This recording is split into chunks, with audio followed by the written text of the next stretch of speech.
MGTOW brothers. I hope everybody had a great weekend.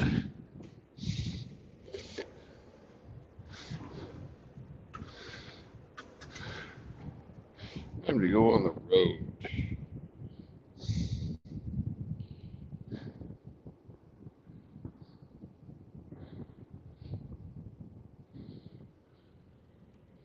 First, a tug test.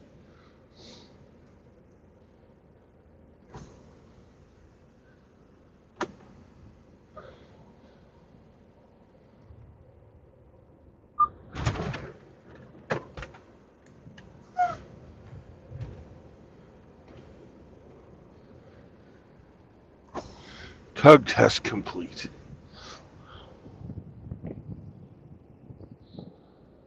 Let's get the fuck out of here.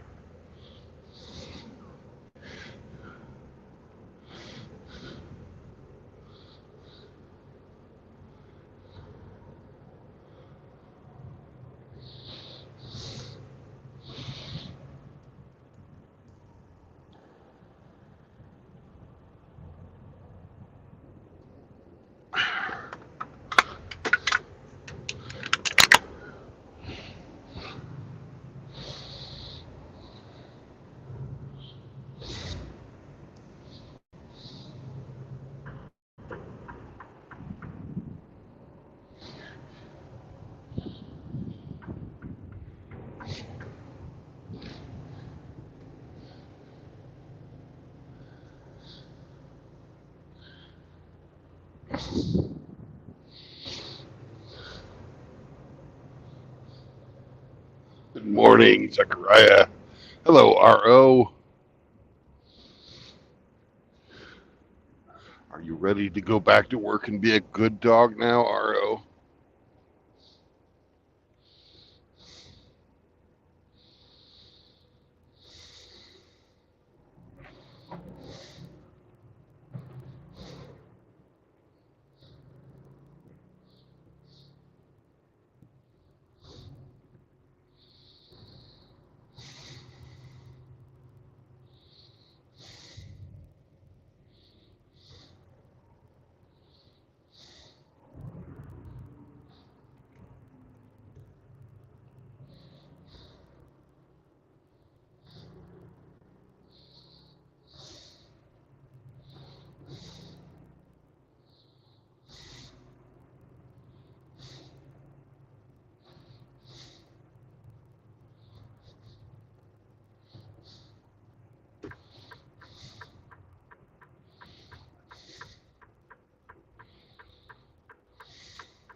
Woof, woof. Woof woof, sir. Woof woof. Woof, woof. Uh oh. Let me mute that. Woof, woof, sir. Woof, woof. There we go. Okay. Do you have coffee? No. Dude, it is way too early to be up without coffee. I'm on my way to get some. I hear you. Is this your 3-hour trek they gave you? Yes. That sucks. Anything lined up after? Well, we'll see. Probably. Hope so. I do too.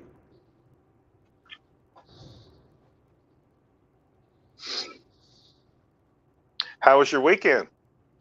It's boring. But other than the fact I thought we were going to go to World War III on Saturday night. Yeah.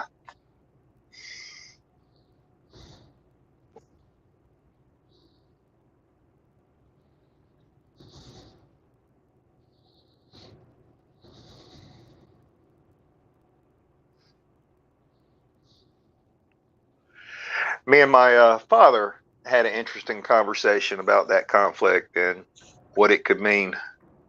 Yeah. And what was your conclusion? Oh, we didn't come up with any specific conclusion. We were just trading thoughts about the conflict and what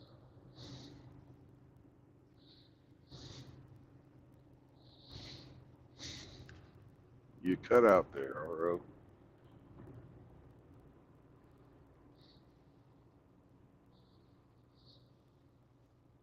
Haru? Oh, there you're back.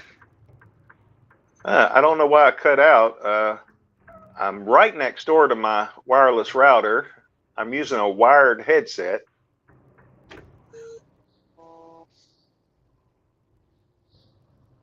Anyway, to sum it up, me and my dad were just trading thoughts about what's going on and how it could potentially affect us. Right. In particular, my main concern is my son, who will be eligible for selective service in 3 years. Right. And I definitely would not want to see him conscripted and shipped off to fight for something that not our concern.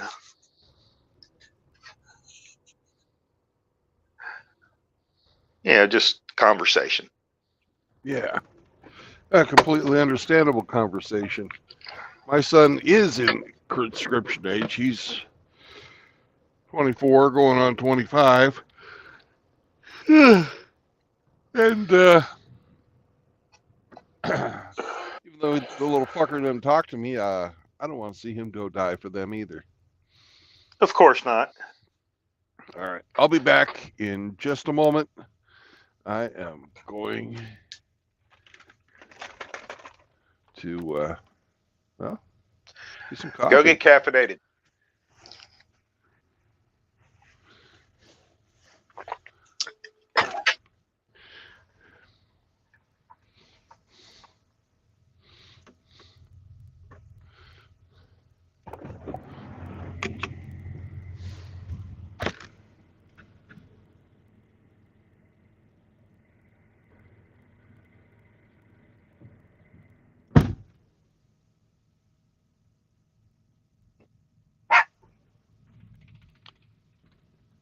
You tell him, Sam. So get your ass back here, fat man.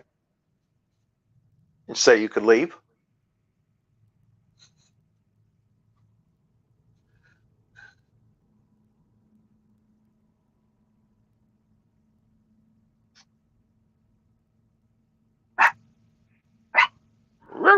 Yeah.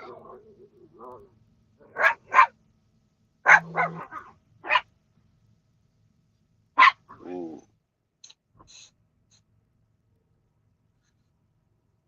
It's a ferocious dog right there.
Brrr.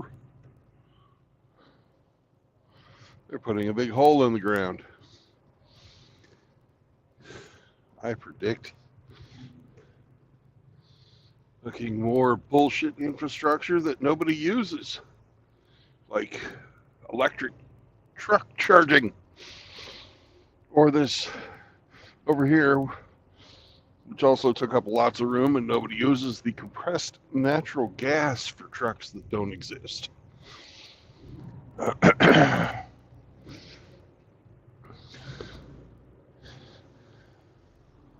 I'm really glad that I don't have to put in useless shit just because a faggot in Washington decided it's better for the environment.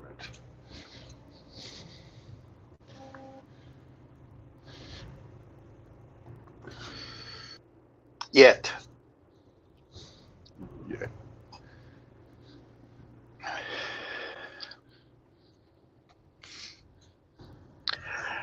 Just wait till you start your own business and they mandate that all your ultralights have to be electric. Oh, God. Hey, it's a bunny. Hello, bunny.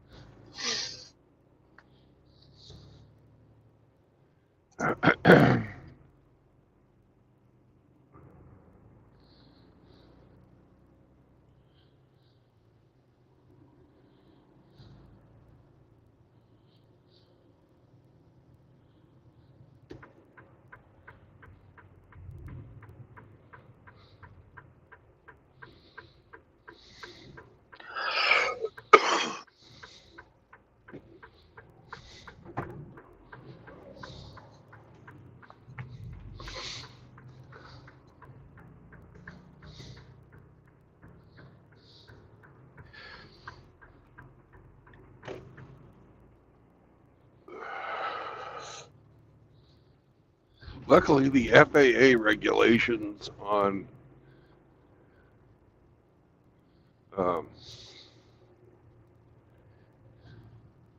aircraft promote safety,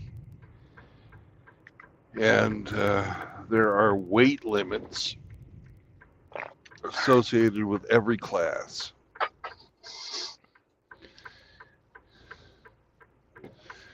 There's already on ultralights a 5-gallon limit, and the energy density of batteries, even the very, very best batteries, is about 20-1 for weight. No, for volume, and almost 200-1 on weight. So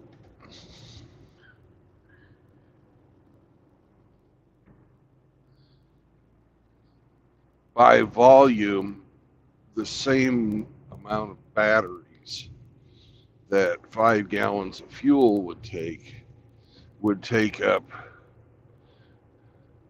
200 gallons of fuel space. Wow.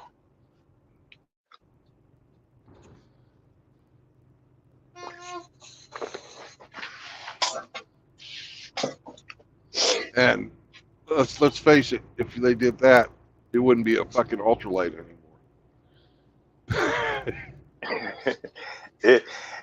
It'd be just as feasible to run a really long extension cord. Yeah.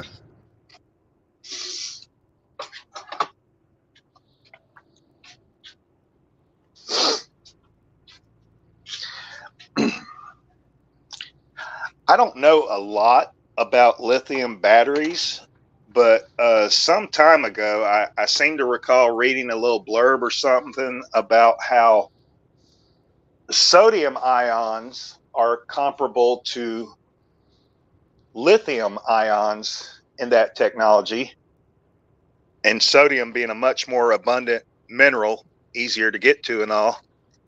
Do you know anything about that? Yeah. The sodium ion battery is a real thing. It exists. It's not as good as lithium batteries, though. Yeah.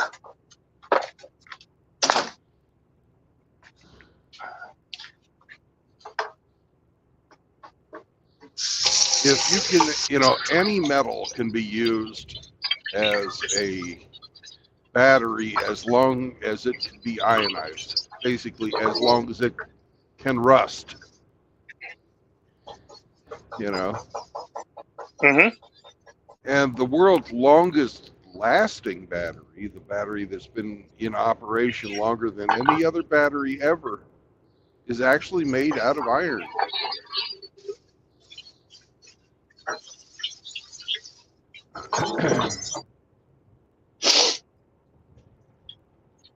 I'm listening. Well, it's not a very good battery, but it's been working for a long time. What Over does it 100. power? I don't remember.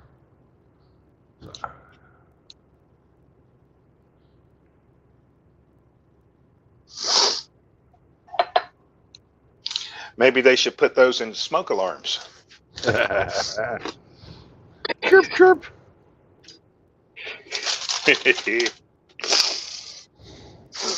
You know what I figured out the hard way with smoke alarms? When it starts chirping, beside replacing the battery, when you pull the old battery out, you have to hold down the reset button for a few seconds, Right. and dissipate the residual charge. If you don't, you just put a new battery in and put it back on the ceiling wall, wherever it's mounted. It's still going to keep chirping. Yes, that's true. I learned that the hard way. It was a very annoying lesson. Ah.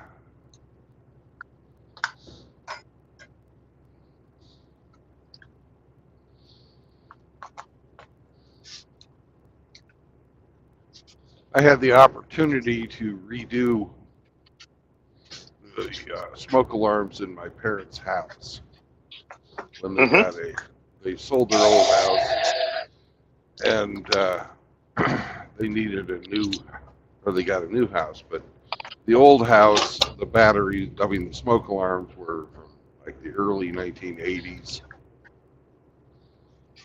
and I talked him into letting me fucking hardwire them. Okay. The battery is only used when the power's out, and you never ever have to fucking change your battery.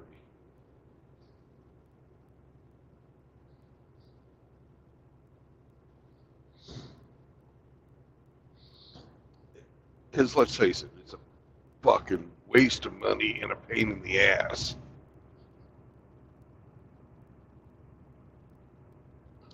And very easy to do.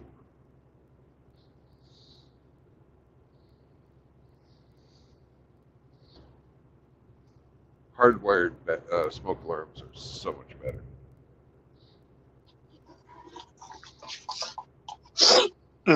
And on top of that, By the way, they decrease your insurance.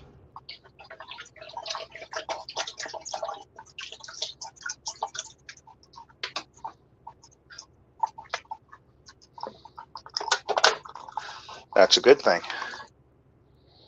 And since their old house was also heated by wood burning stove, it had the fancy one. It had the carbon monoxide detectors. Good thing to have.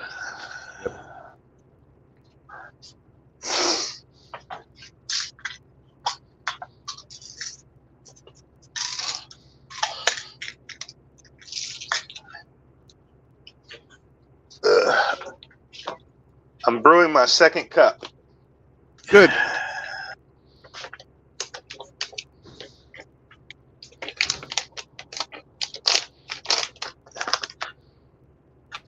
You You did 2 nights in the hotel? Nope, just one. Okay. I miscalculated my 34.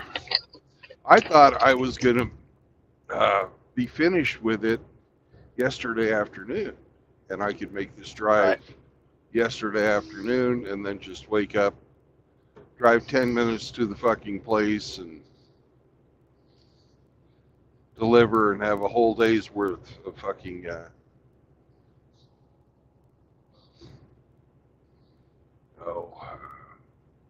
time left up to drive somewhere else. But it didn't turn out to be that way.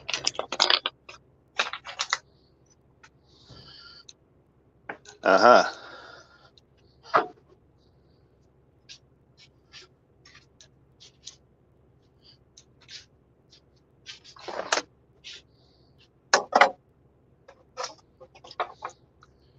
And then I was a naughty pig.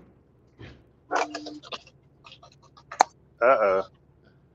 Outlaw got some art from Hammer, and for like his channel, and I wrote in the comments, "Hammer, you nailed Outlaw." And then down below, I have a picture of a guy going, hee hee hee. And Outlaw, and then Hammer comes back to me this morning and types in the comments, "I'll be available for all the brothers."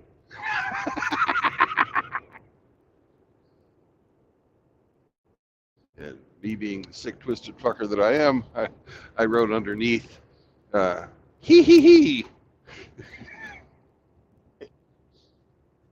You're a troll is what you are. Yeah. Naughty, naughty pig.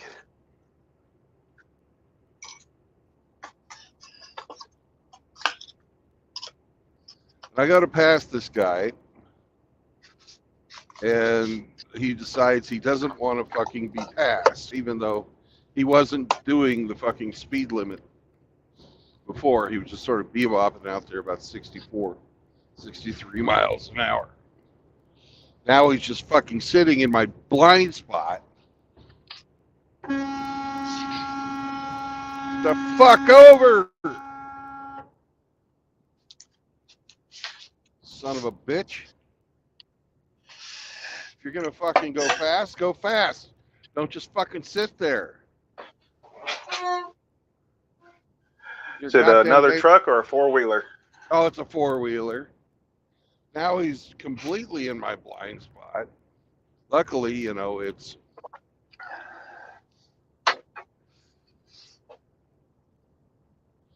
wanting to have a fucking drag race.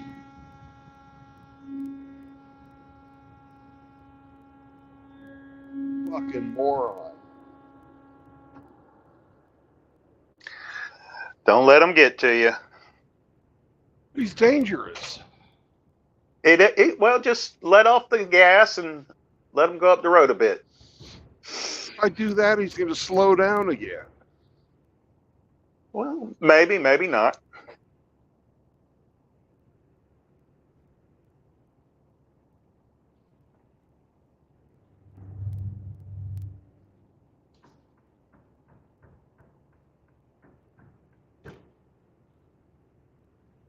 And he's fucking blocking traffic from everybody behind me.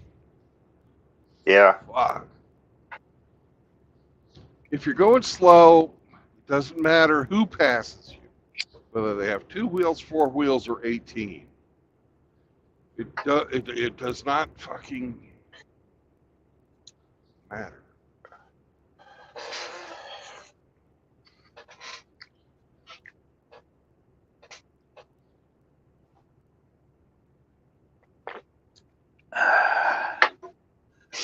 I see it all the time when I'm on the interstate. Yeah.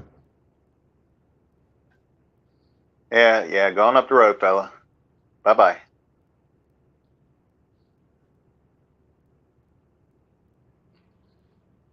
Good morning, Rafter. Hello, Raptor. Hope you had a good weekend.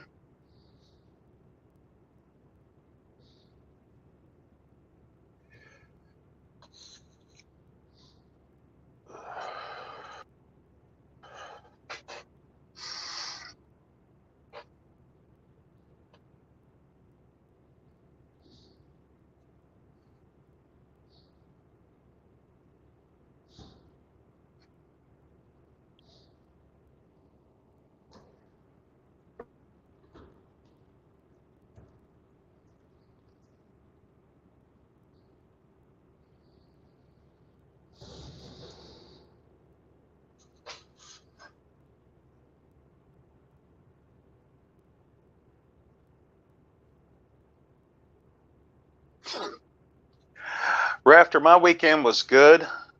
I was lazy and I enjoyed it. And I watched a bunch of YouTube video reviews on different model pickup trucks.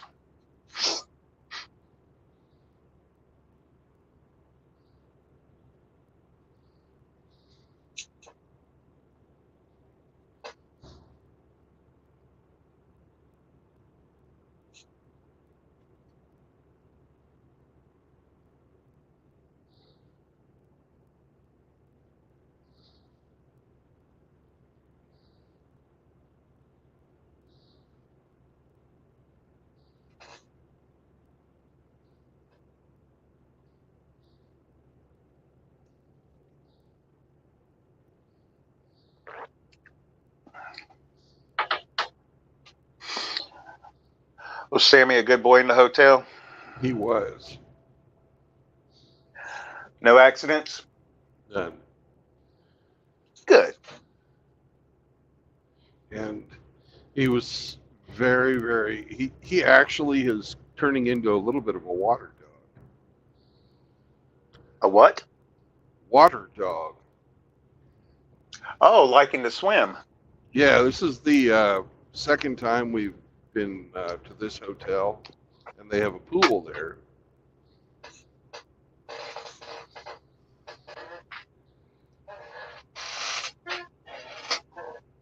And he actually went out and chased the snake. He didn't get it when he was out there, but he would run after it and then jump in the water. You go to it. I had to go into after it to go get it. Yeah. He'll figure that part out, and then we're really gonna have fun. Nice. Last time he just would sort of like wade around. He would jump and splash and have a good time that way, but now he goes because it's sort of like got this ramp in one end of it, and you know how I guess you're supposed to fucking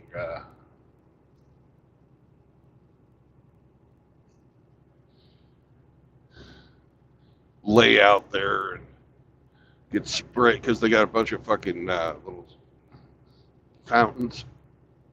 Mm-hmm.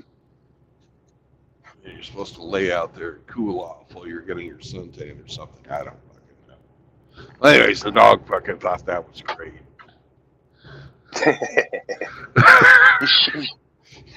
You should have got some video of that. Oh, fuck that, man. Well, I'm not an Instagram thought. For your own personal enjoyment. Yeah. And he absolutely loves getting dried off the most. Oh yeah, good rubs. That's the best part.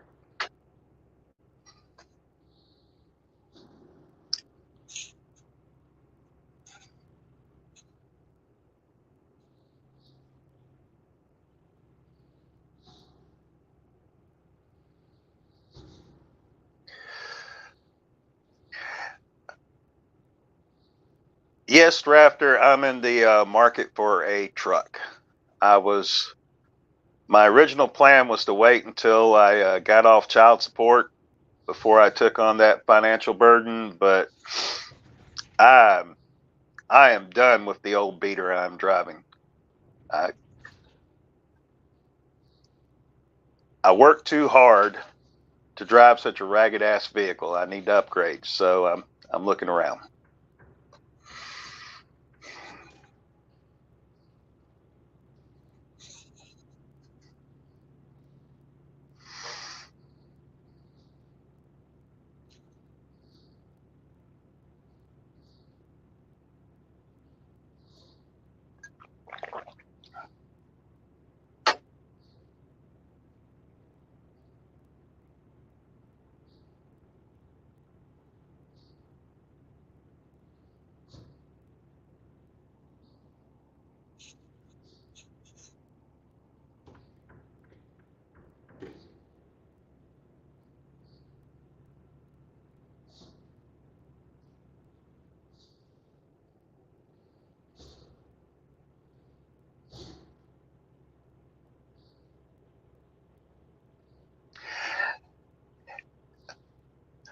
Rafter says all vehicles are so expensive nowadays, especially trucks. You are correct, sir. It is a seller's market.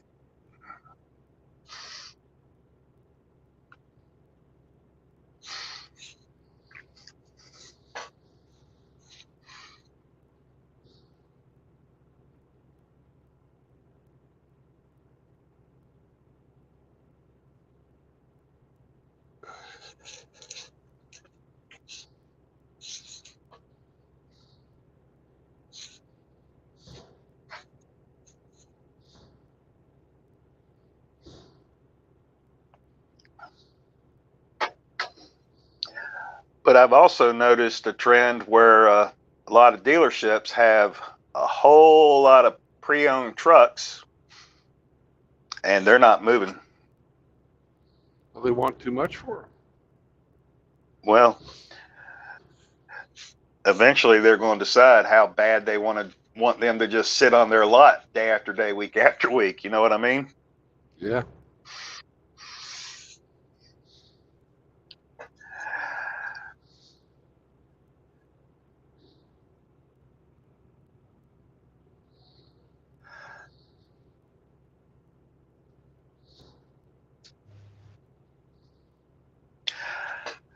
I originally thought I wanted a Toyota Tacoma because I drove a coworker's Tacoma and really liked it, but I did some watched a whole bunch of video reviews on them and figured out, that's not for me.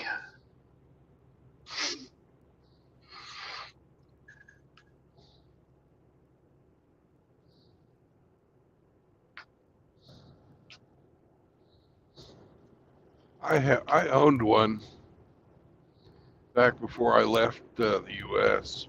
in 2014, and I didn't love it. I didn't hate it. Yep.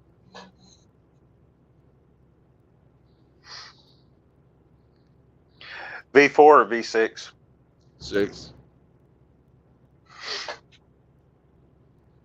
You remember the horsepower? No.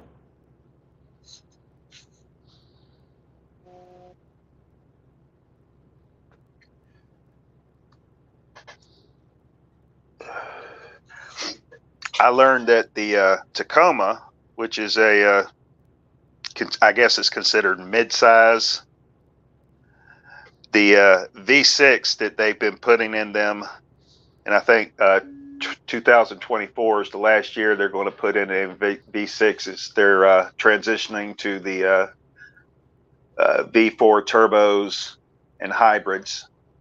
Right. And but the V6 they've been using is the same one they use in the Camry. Wouldn't doubt it. I never towed anything with mine, so I didn't notice it.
Oil tanker.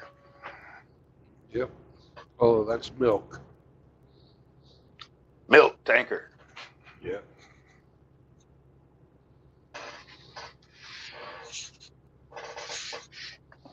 Gonna go make some cheese for Johnny midnight. Aha, queso.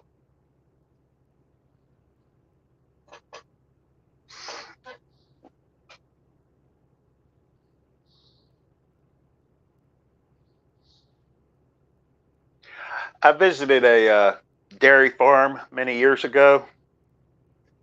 I found it very interesting that such a large herd of dairy cows will come into the milking barn twice a day at the exact right time with no prompting.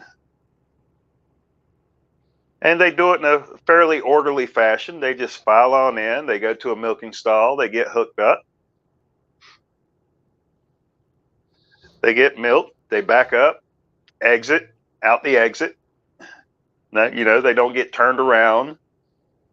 They're just like, yeah. They're like factory workers reporting for their shift. Yeah. Well, now a lot of these milking barns are automated, and the cows can go in. They have these RFID tags in their ears, so they can monitor each cow's fucking output, and they can go in whenever they feel like being milked.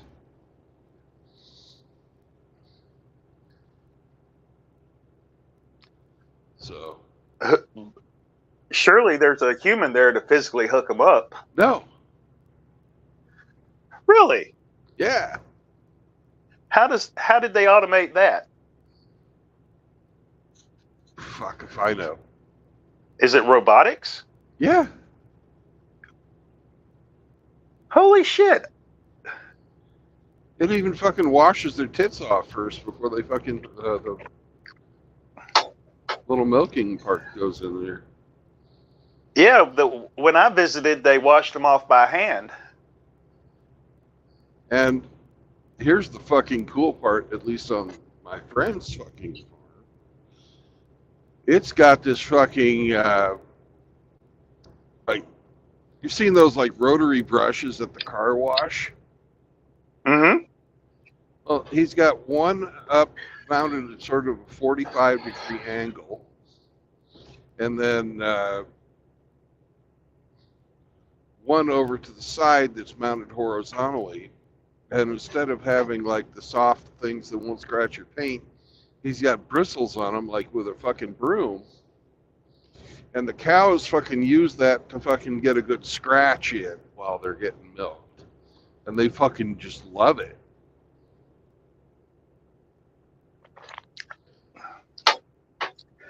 Well, that just makes good sense because the more relaxed and at ease a cow is, the greater the milk letdown.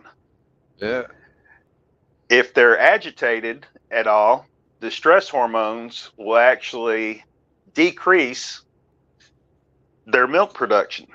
Uh-huh. So it's in the producer's best interest to make mama cow happy. Right. And he makes a point to go out and hand feed them every day, and they all have names.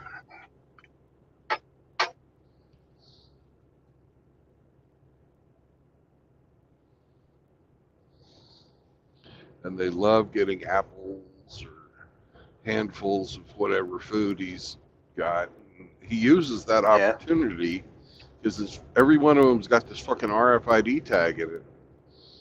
And they monitor the fucking milk, and he will like change little vitamins. He'll like put vitamins in the little treats he gives them. And that's custom made for each fucking cow, the right amount of shit. Uh-huh.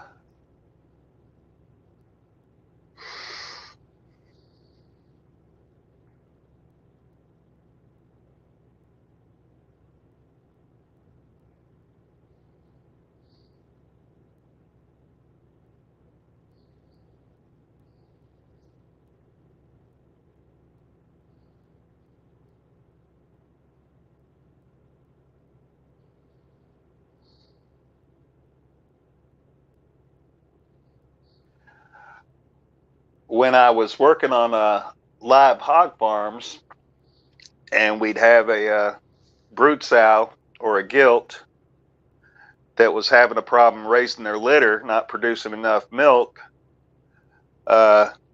we could give some oxytocin, which would stimulate greater milk letdown. But 9 times out of 10, that was just a band-aid and not sustainable, and you'd have to foster the pigs off to another sow.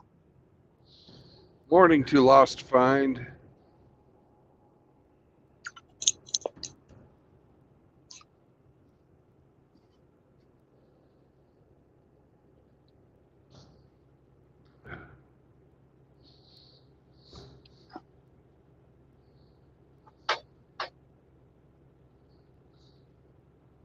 That was a job I would not want to have. Hog farmer.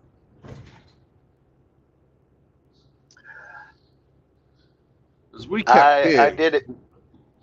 We didn't keep a lot of pigs. We kept fucking 1 or 2 at a time. And pigs are smart. They're a lot smarter than cows, anyways.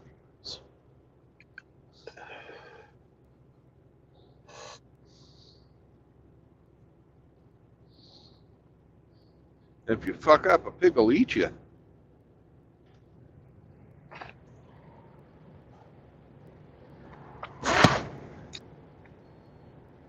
Well, they weigh more and they're stronger than you, so you got to conduct yourself accordingly. Well, so are cows, but they're nice.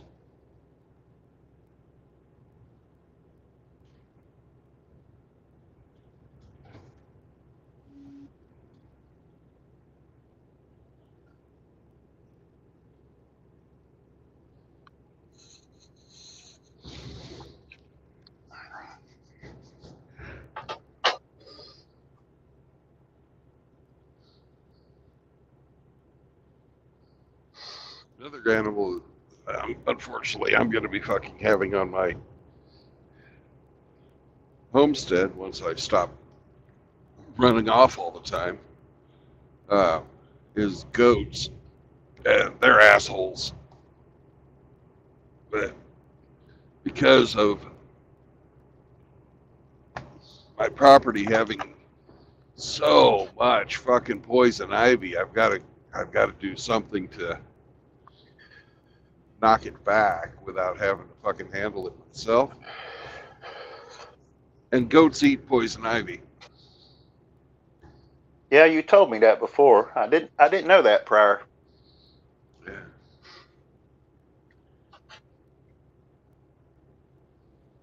Poison ivy, poison oak, they don't give a fuck.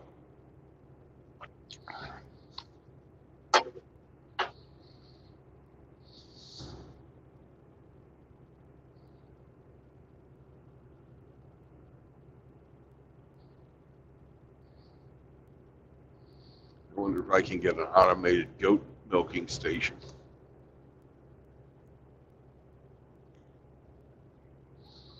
Or if I'll have to do it myself. The old-fashioned way.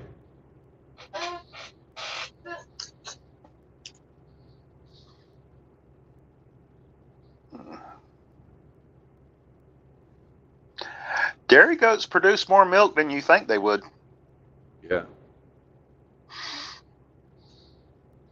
I'm looking forward to the cheese.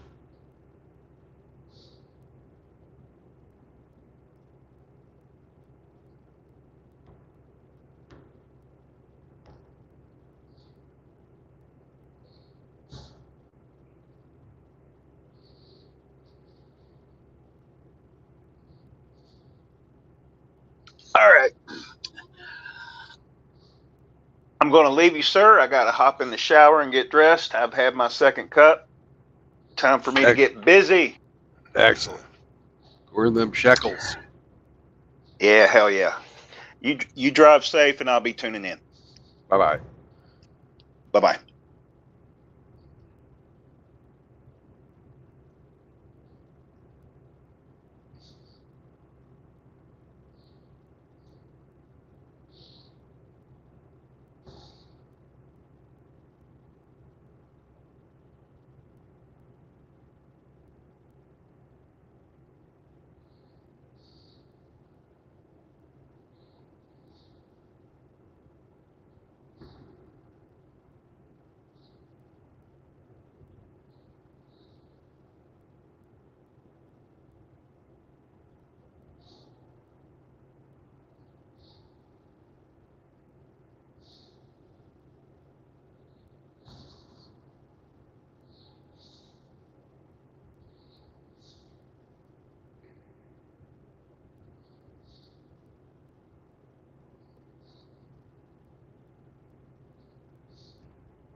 Good morning, Eric.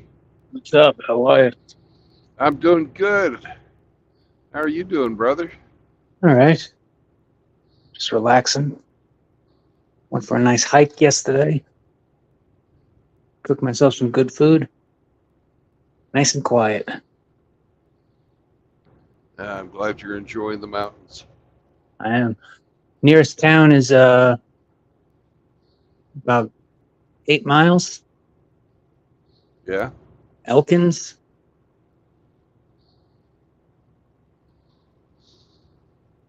It's not bad. Yeah. I drove down to Harps and got myself some nice steaks. Oh, sweet.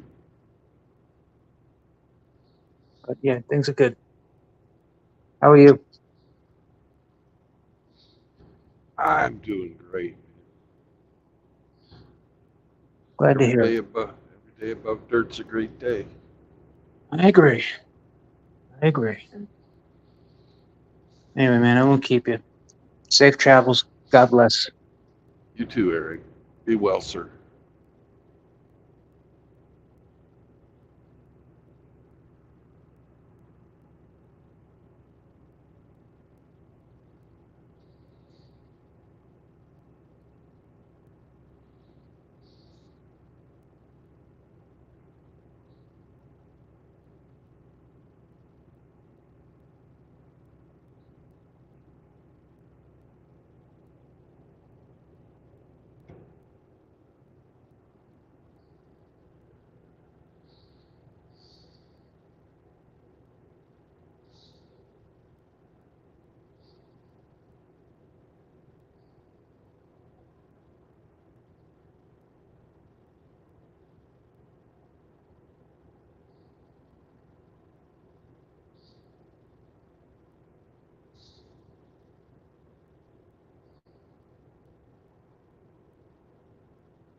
Dude.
What's up, Zechariah?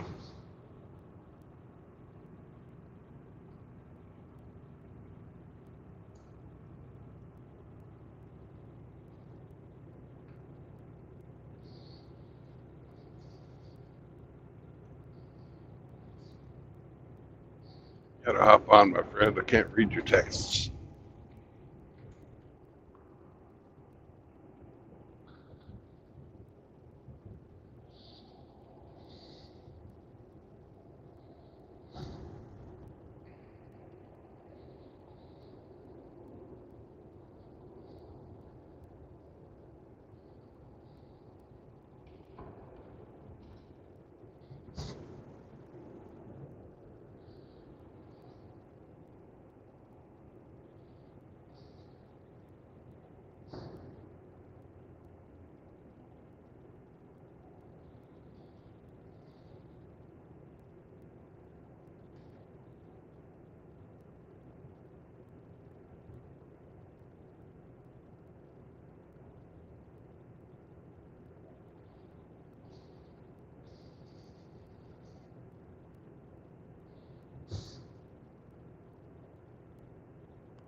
Morning, wind.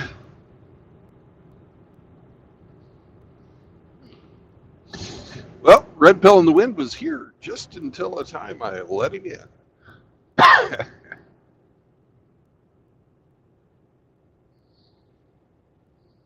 Unless I fat fingered the button. There, he's back. Yeah, I'm back. Hey, All right. How yeah, you doing? I'm doing all right. I uploaded a video today, and I released a video today. Oh, cool. You know, about the bad, bitter, broken broads, the 4 Bs, right? Yeah, I liked your Section 8 Keisha video, man. That was fucking hilarious. Oh, the next Section 8 video is gonna be fun. It's gonna be great. I mean, it ain't my fault. I mean, it ain't my fault she spread her legs like jelly on toast. Nope. Nope. And we need to fucking stop fucking rewarding bad life decisions. Right. You want? I mean, you want.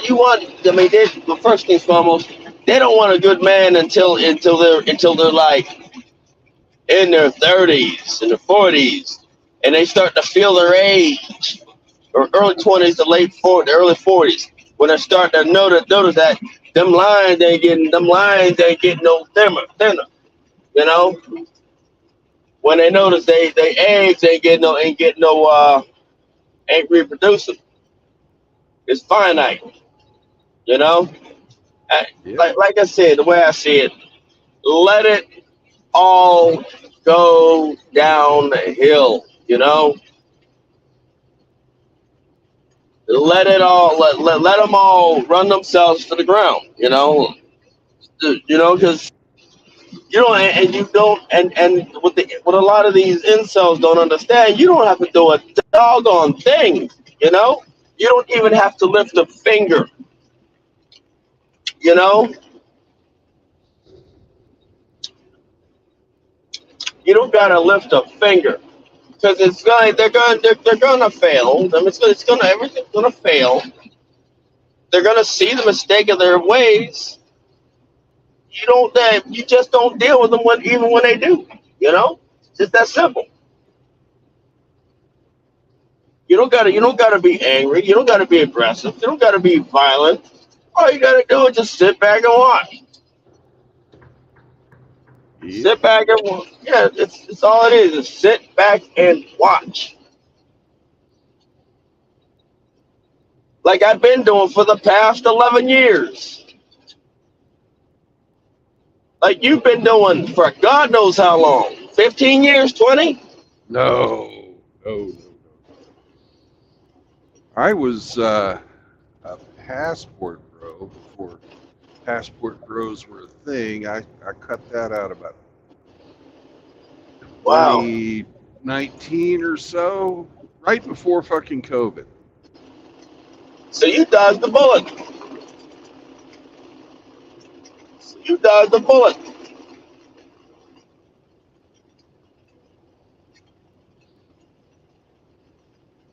I'd say 4 or 5 years. Yeah, but you dodged the bullet. You know? Because you see how crazy they are now. They still are. Oh, You know? they've gotten worse. Oh, yeah, they got worse. Especially now the OnlyFans. Especially now the OnlyFans get kicked in. See, the thing is, what they don't understand is, like, after you're doing OnlyFans, you're producing so many things, you can do is OnlyFans or porn. You know? That's the two things you can do. OnlyFans, Chatterbait. Before I Yeah. fucking quit, God, I can't remember the name of it. I was on one of the fucking dating apps, and a couple of girls wanted me to fucking buy them takeout so they could have fucking dinner with me online. You say that again? They wanted me to fucking buy them takeout, have takeout delivered to their fucking house, so they could fucking have dinner with me online. Can you believe that shit? What the fuck? What? Wow. They want you to buy them food. Right, just so they would fucking chat with me while we had dinner together online. And I never did that, of course, but it's like, what the fuck? That's about the time that I decided I no longer wanted to fucking date. When I see One- that, one month, every fucking woman that I fucking went out with wanted fucking money from me. Help paying a bill, this, that, or the other thing. And I was just like, fuck it. What the fuck am I fucking doing? yeah, yeah, Not it's a crazy. goddamn one of them wanted me to fuck, just because they like me. Let me tell you. I mean, I learned this. Hold on, I learned this that they don't like you. They just like what you can do.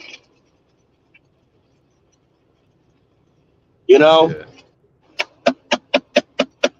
they don't like you. They just like what you can do for them. Yep.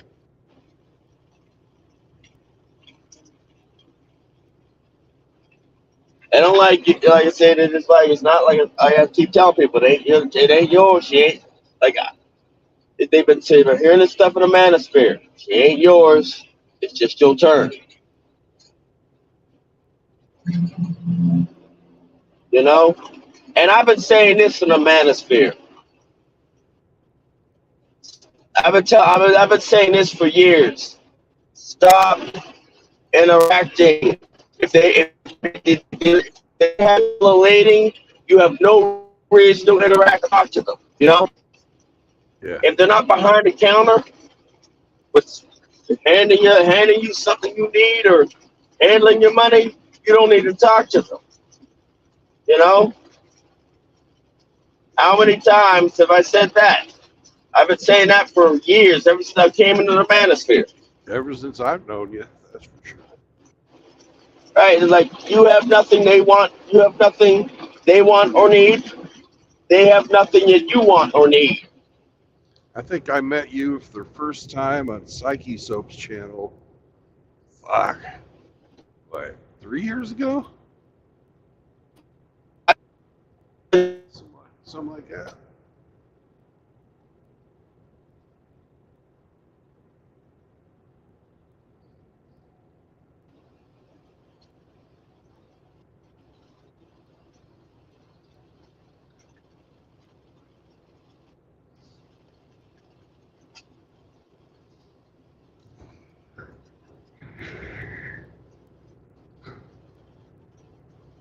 Oh, looks like we lost Win. Oh, no, he's back. Here you are.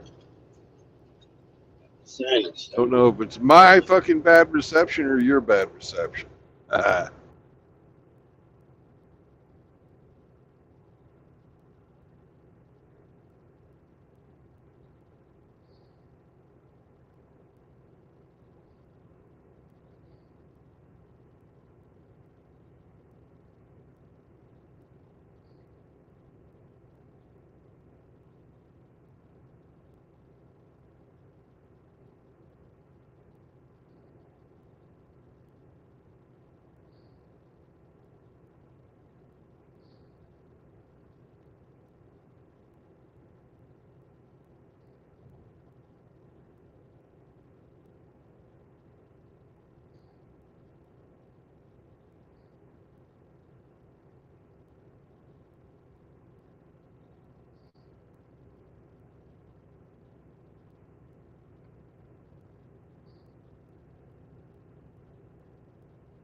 Morning, Sam.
Good morning, Michelle.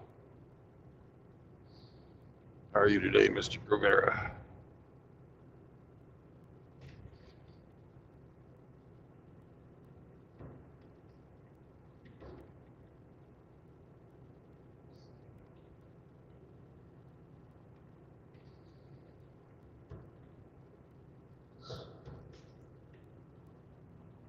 Hello.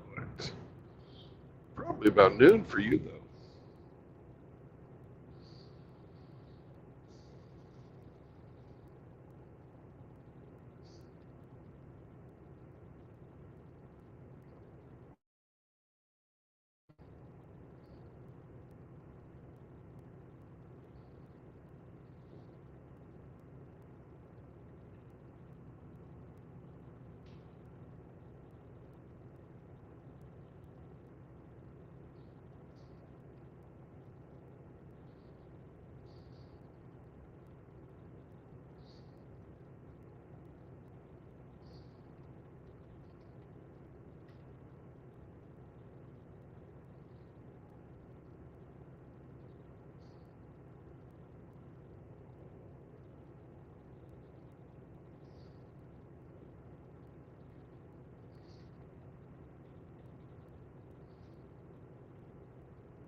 They had a bad fucking day.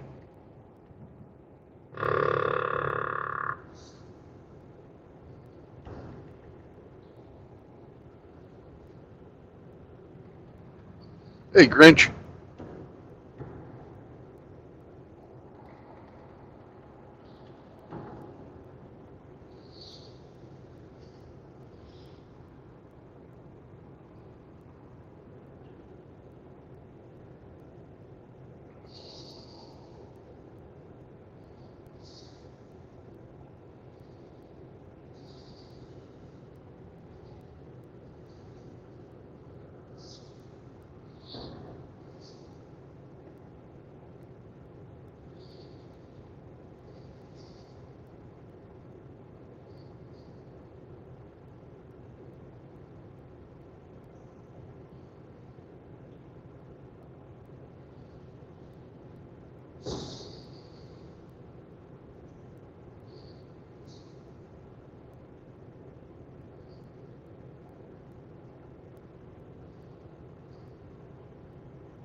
Jefferson Avenue, 1 mile. It's our turn.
The fuck is the shipping and receiving office?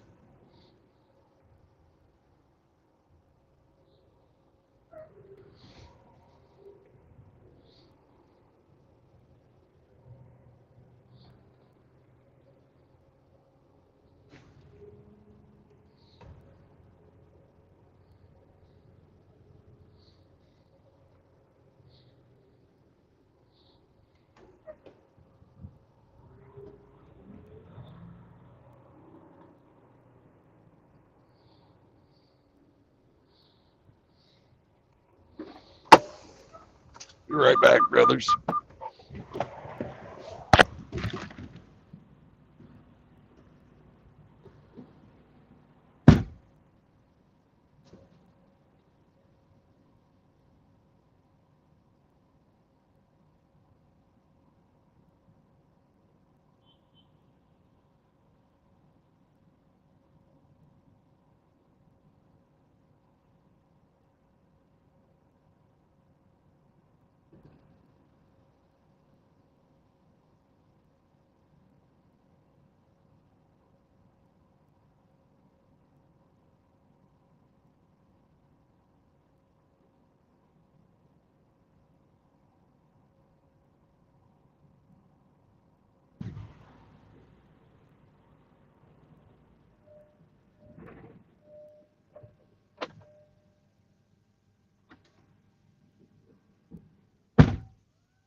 buddy.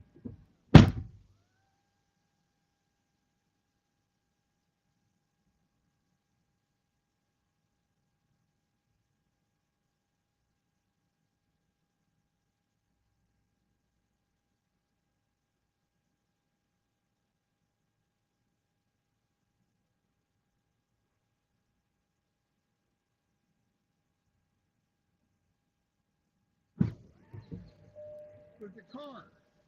You see that? The car. It's gonna smash you flat.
go potty?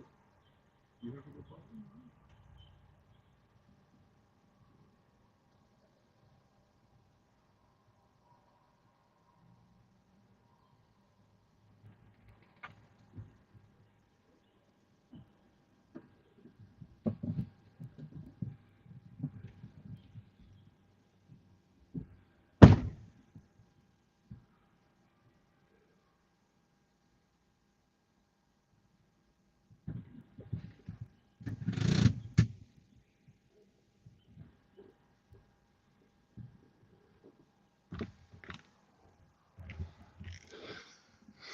All right.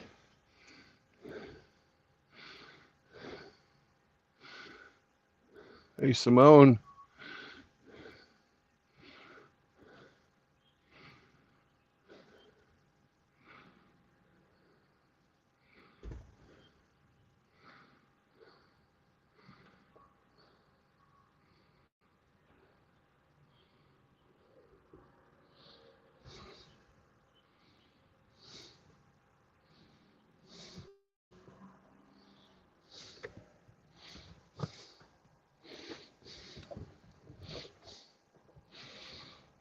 We're getting unloaded. We'll just sort of chill out here. This is a factory that makes oak barrels for whiskey production.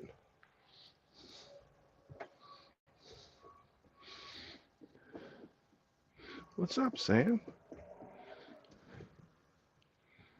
Oh, you want to play?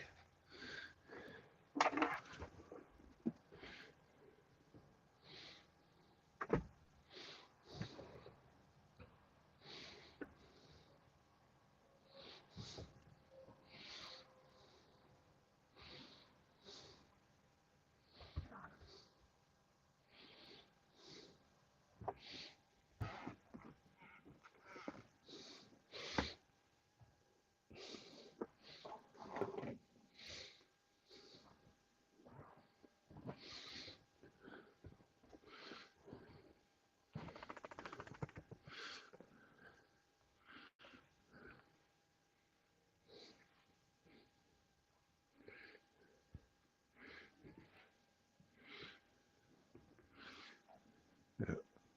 There, now the bed's made.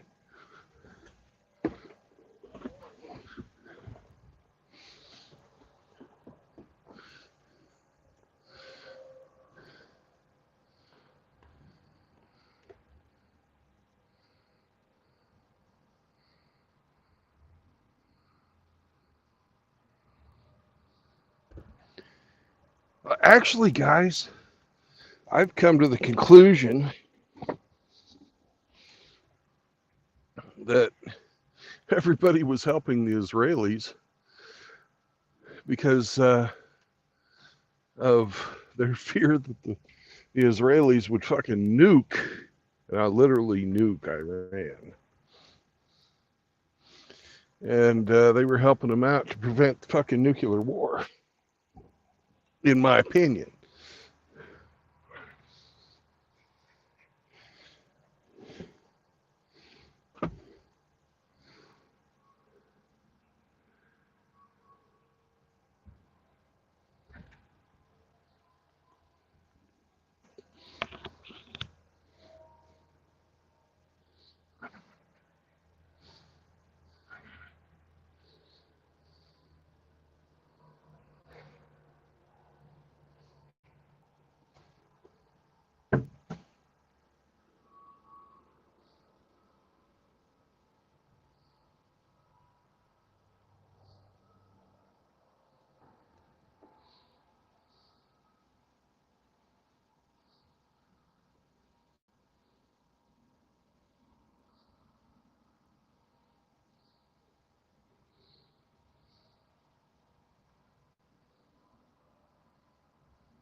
Yep, Charles de Gaulle was French. And they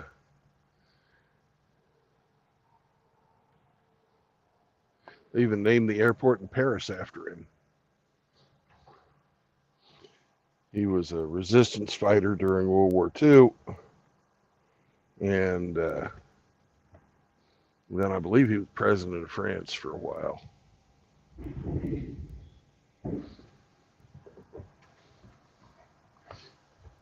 And not only did he have a funny appearance, but he had very bad taste in hats. Good morning, Dak.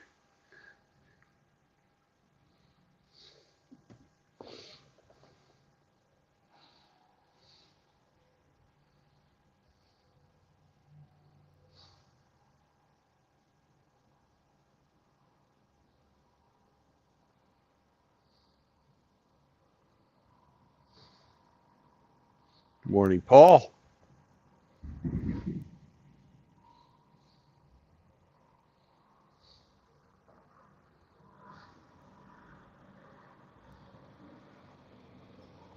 Yeah, I can't really leave the stream. I saw it come in, Dak, but if I go and listen to it, I'm afraid the stream is going to drop without somebody here to hold the stream open.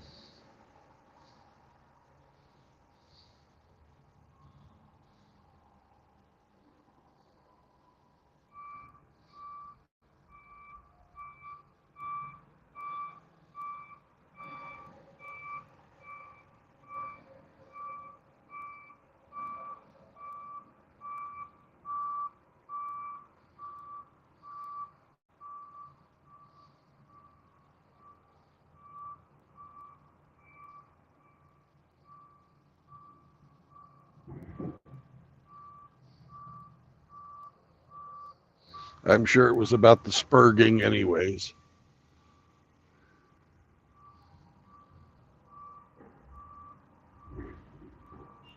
Sam is doing good. He's driving the truck right now.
Oh, guys, I don't know how long it's going to take to get a new job, and I saw a Waffle House down the road.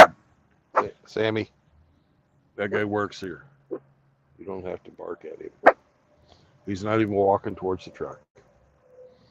Anyways, there's a Waffle House down the road with truck parking, and I think we're gonna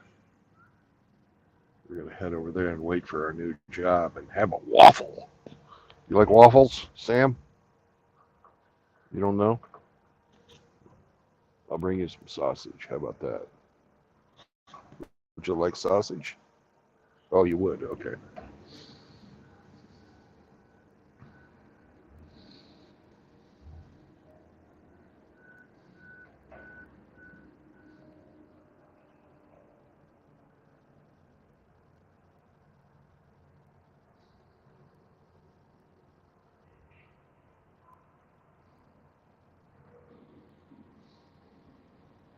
Good morning, JR. Hello, Ape. Happy Wednesday to you, Ape. Hump Day for the monkey.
Hey, JR. Oh, but of course.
From the Kentucky coal mines to the California sun.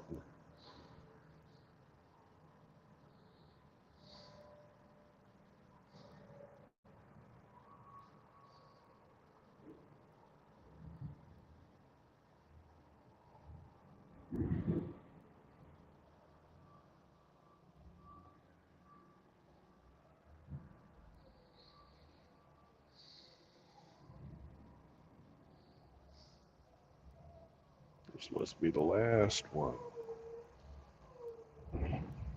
Or maybe not.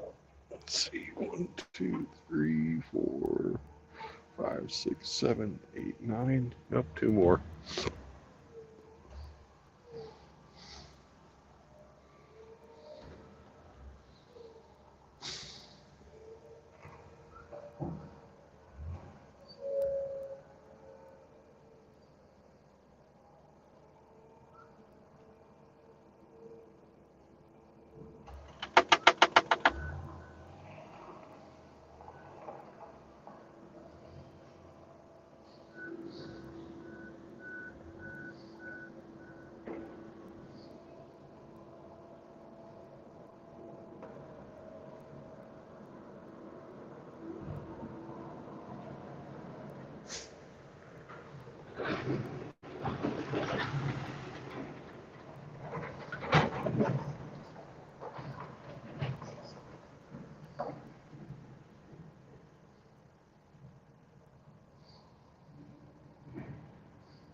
This one should be the last one.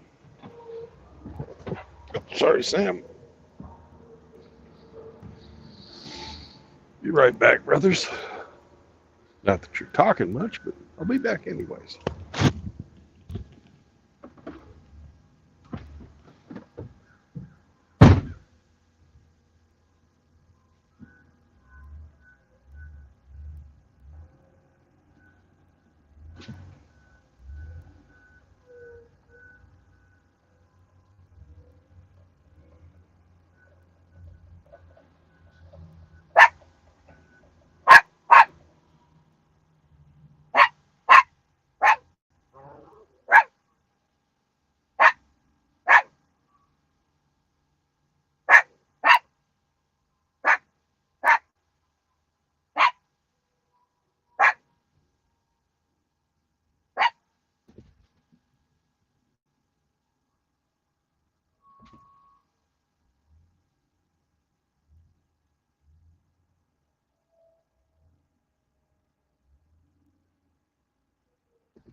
All right.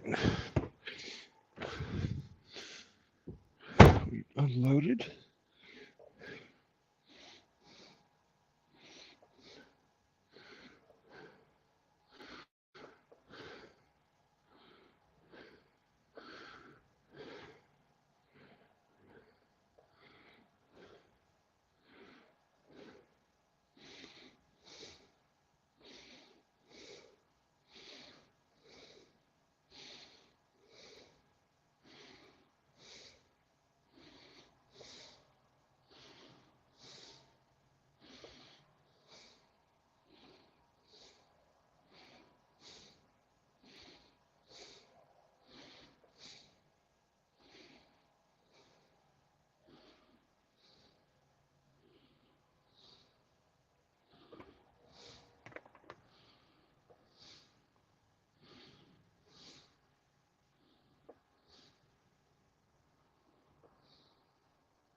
Yep. I see Sammy's been telling you guys to vote for Biden. He can't read. He doesn't know you're not American.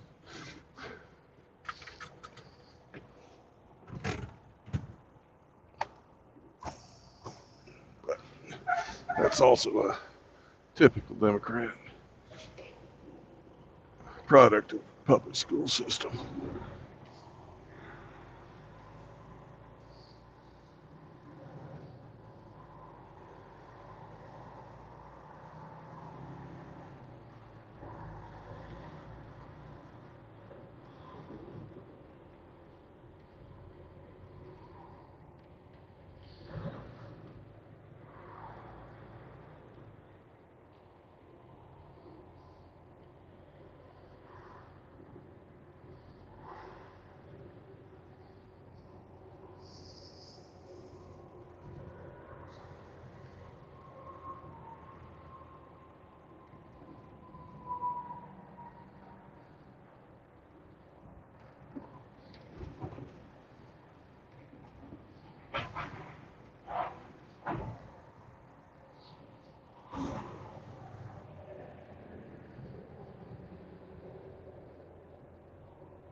factory was actually pretty cool. They make oak barrels for aging whiskey there.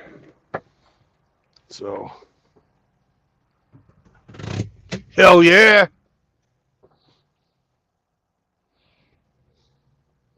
What? You telling me you got to go potty? You just went. All right. You got to go. You got to go.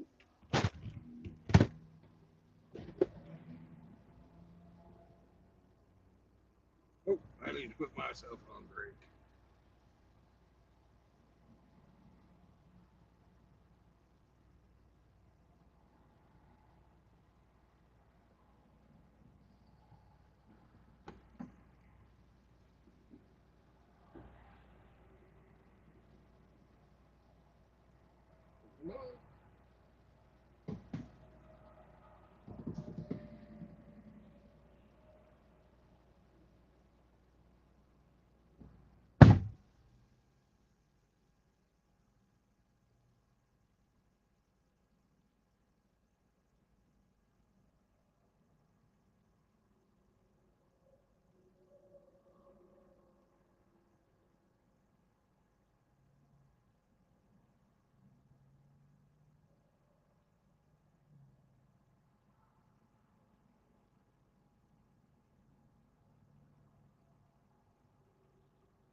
Guys,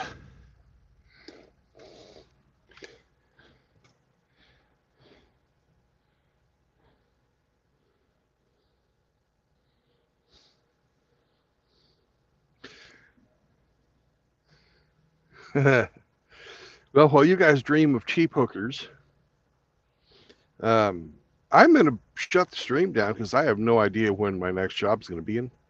I want to read a book. So, or I can leave it on, go in and eat and come back. What's your choice?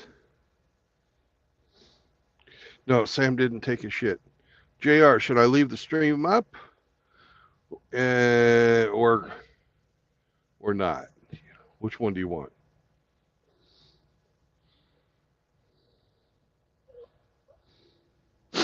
Ah, fuck it. I'll leave the stream up and just mute it so you don't have to listen to Sam fucking barking. So, didn't ask you that question, Grinch. Oh, okay. You watch, people. I'm going to turn the camera back around and I'm going to go grab some waffles. Because we're at Waffle House, man. You got to have waffles at the Waffle House. Oh, there's the waffle. Over there. Yeah. Waffles. All right.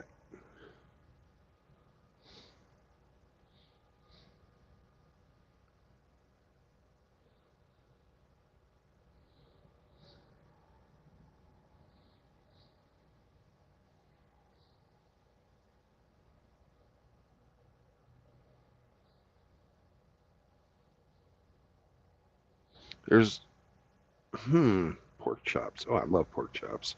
Sam, if they have bone-in pork chops, we're going to have pork chops. And you can thank Uncle Grinch for that one. But if it's not bone-in, I'm going to just have waffle. All right. Be back in a bit.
All right. God damn, guys, I had a lady sitting next to me. She must have been 75. White hair with fucking streaks of pink in it, plotting with the fucking Waffle House waitress how to leave her husband and what she could take. Fuck me. These women are just out of control. Out of fucking control. There's some old boy gonna fucking wake up and find everything, and I mean everything he's worked his entire fucking life for in the pocket of some cunt who's been using him for 50 plus fucking years. What the fuck? There ought to be a fucking law against that shit.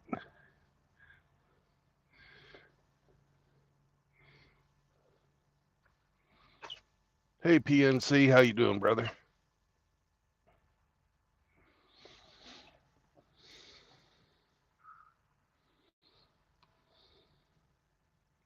Fucking old Biddy was telling this fucking waitress, I'm afraid of him. I don't know if I want to go home.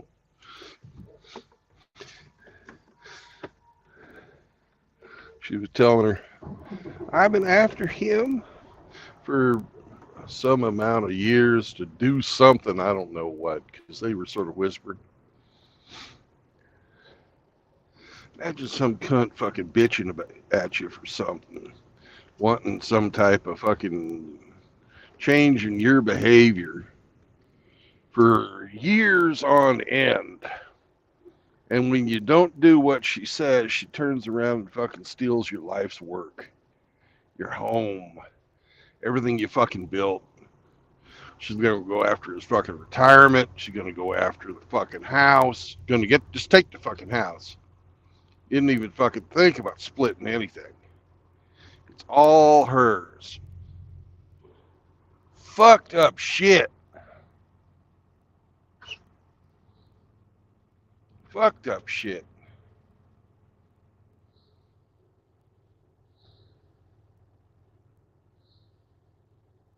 And all the little fucking heads in there were fucking cackling, going, oh, you go, girl. You do it, you know. You don't need to put up with that. No, no, no. The whole fucking lot of them.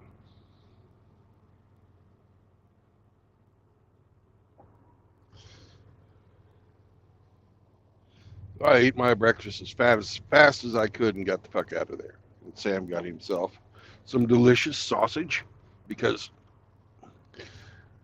they didn't have bones in their pork chops. So no pork chop for Sammy. No pork chop bones. No. But he's very appreciative of getting his sausage.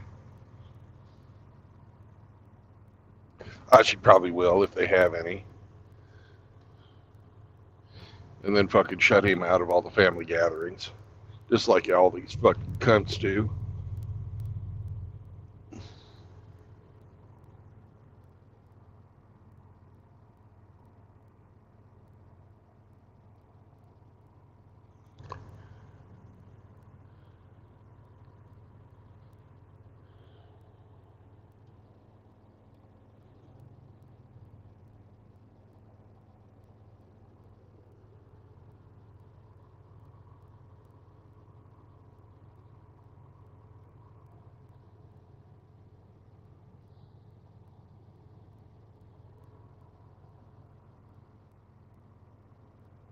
Unfucking believable.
Oh yeah, dogs would never fucking do anything like that.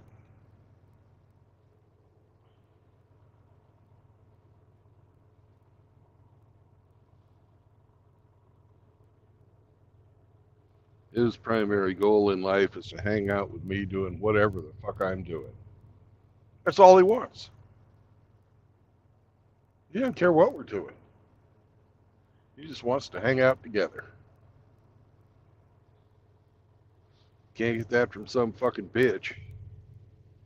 You know, complete loyalty. Somebody was to fuck with him, I'd fuck with, I'd beat him. Somebody was to fuck with me, he'd bite him. Don't matter that he's fucking 10 pounds. 8 kilograms or so. No, that's too much. Fucking 5 kilograms or less.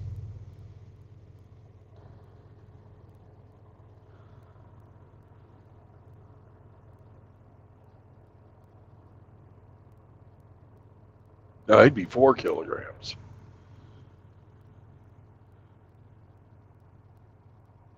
.2. It's 2.2 kilograms per pound. And 4 times 2.2. No, he'd be 4.6 kilograms because 4 times 2.2 is 8.8. And to get to 10 pounds, I'd need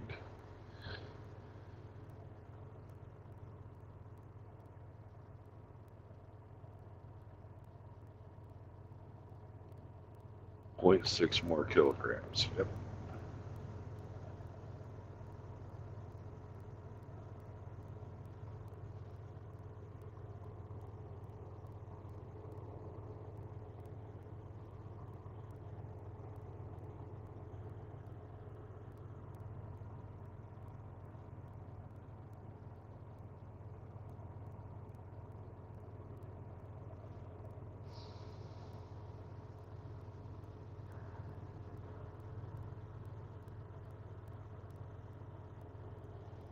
And we're just going to chill out here in the Waffle House parking lot until we get a new job, which we don't have yet.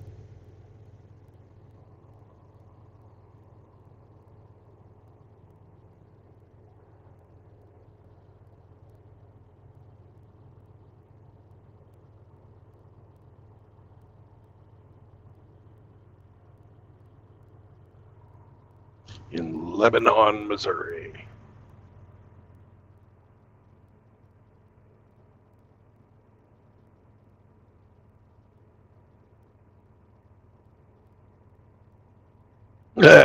Good one, PNC.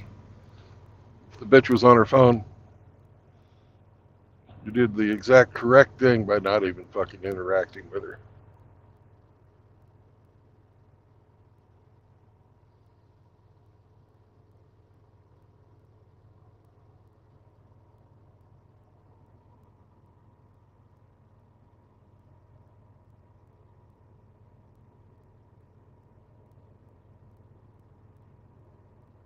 Oh, we got a link about me. I'll have to look at it. Oh, PNC, I gotta make you a wrench. Hey, somebody hop on so I can get off of StreamYards and get into. You don't have to say anything if you don't want to. Just hold the stream open.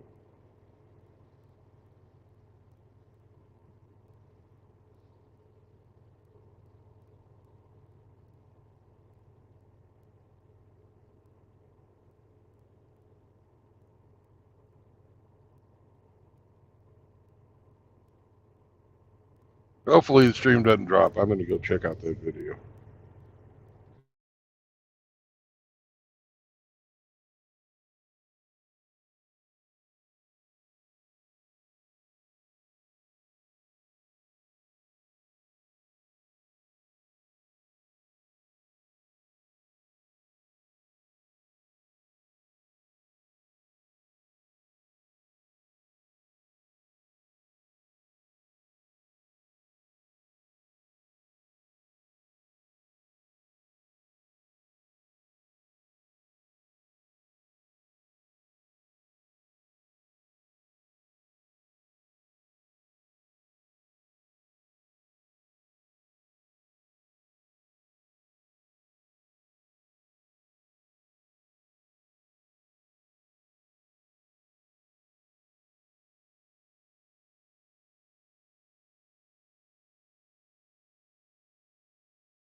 All right. Congratulations, JR.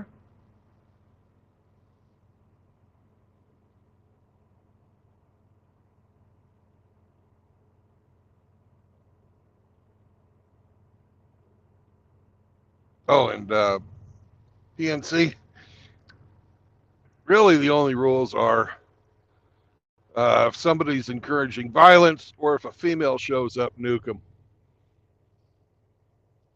Other than that, let them say whatever. I don't care if they come in here and talk shit. If they talk shit in the chat while I'm driving, let them know what you think about their shit talk. Don't nuke them for it. But if they're real or pretend women, I can nuke their asses. We don't need no trannies. We don't need no cunts. So there you go. There's the rules for being a wrench. Hey, Rafter.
Oh, fuck this.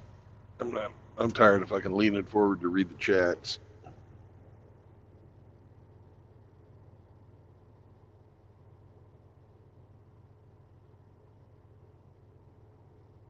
Who knows when the job's going to show up?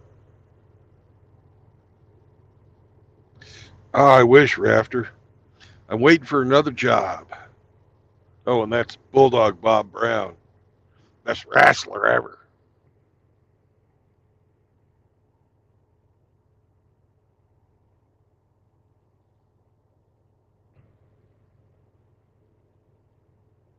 Oh, we just got a mail. Pre-planned load assignment.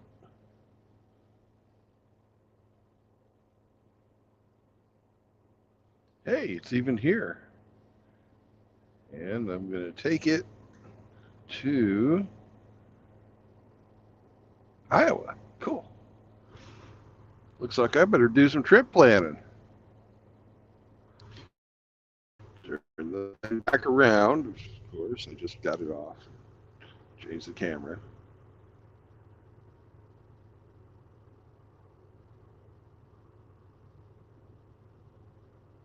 So, beautiful thing, beautiful thing.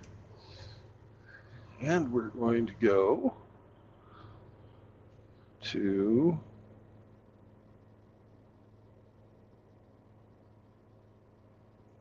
$980 Pond Drive.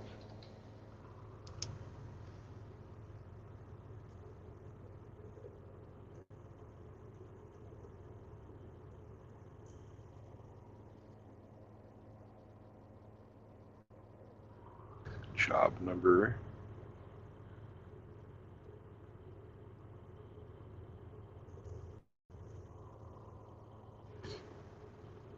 1173259.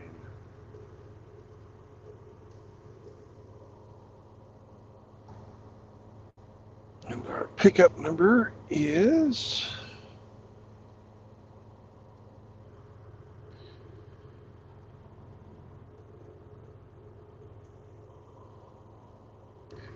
33 72 396.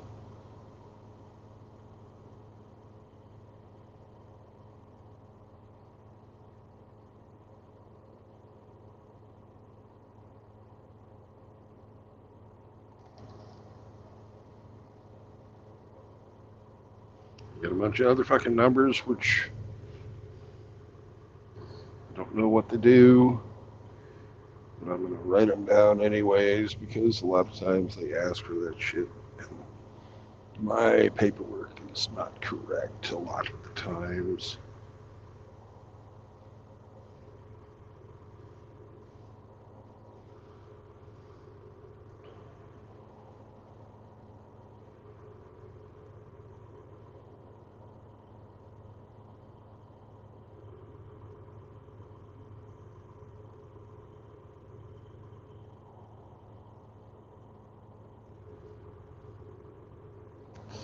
J, D, G,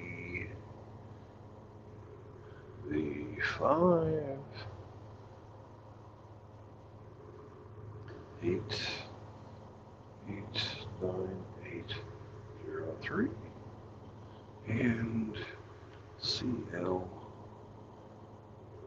688 256. Whatever any of that fucking shit means, I do not know. And that's all going to go to 2570 Independence Road.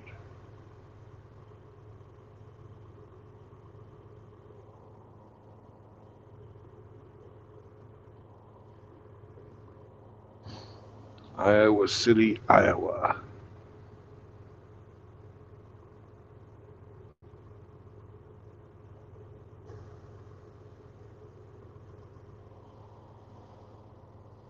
Nice day's drive. Beautiful.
All right.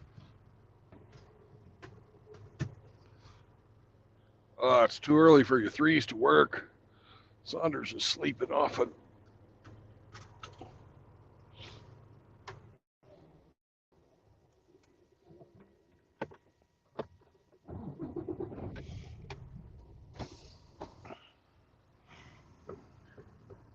Hey, Riggs.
Somebody asked what my most favorite and least favorite things about trucking are.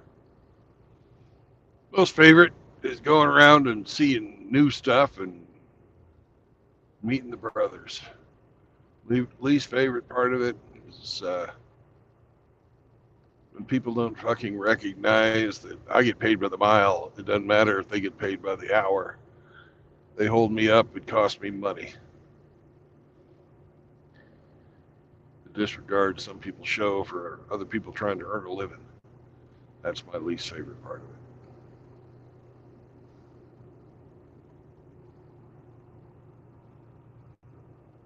What's up, Ramadi?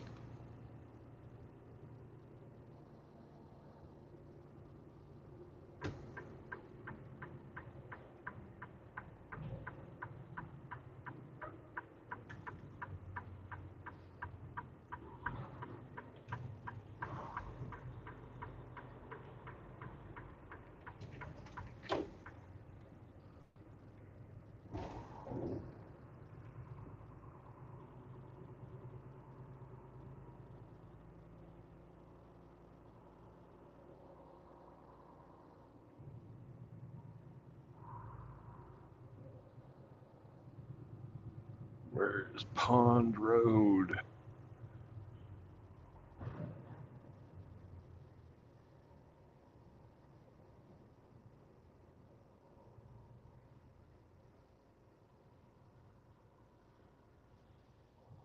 I gotta look at something.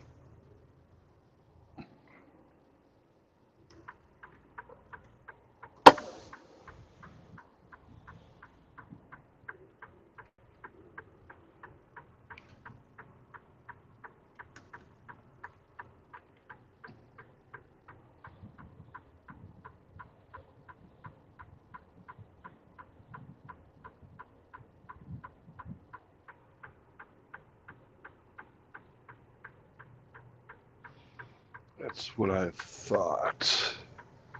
Detroit. It's right there. DT would be them. Well, damn near overshot my fucking loading dock.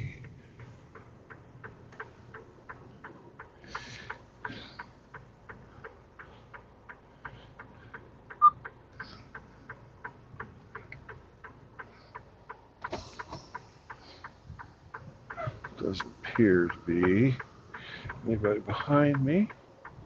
We're going to back up.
I got to pick up. I have no idea, but it's going to Iowa City.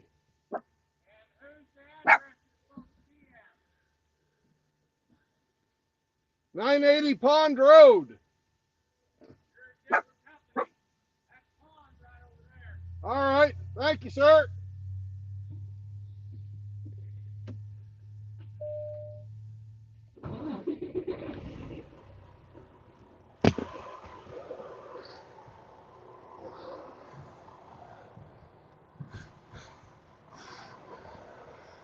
We in the wrong spot.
All right, brothers, let's try this again. I'll be right back.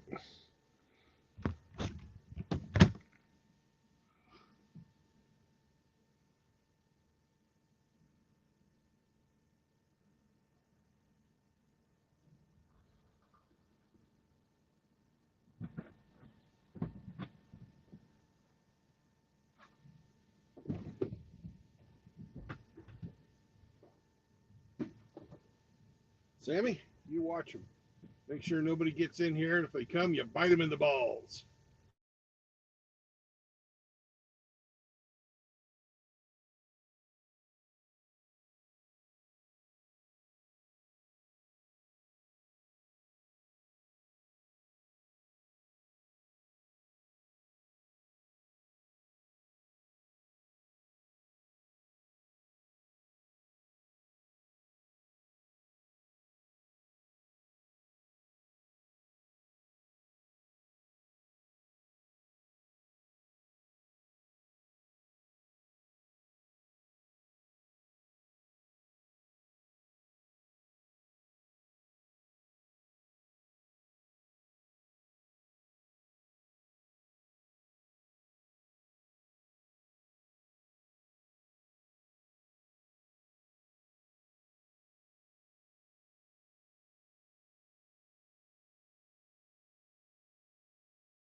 All right.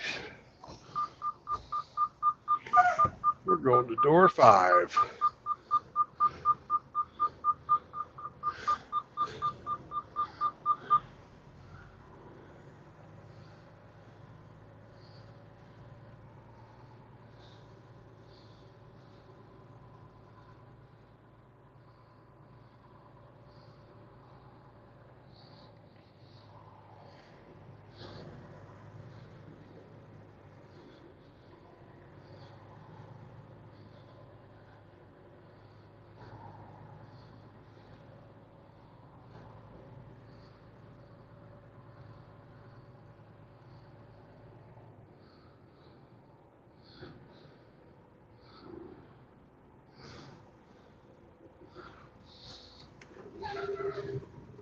I don't know what the proper name for this maneuver is, but I call it the swoop.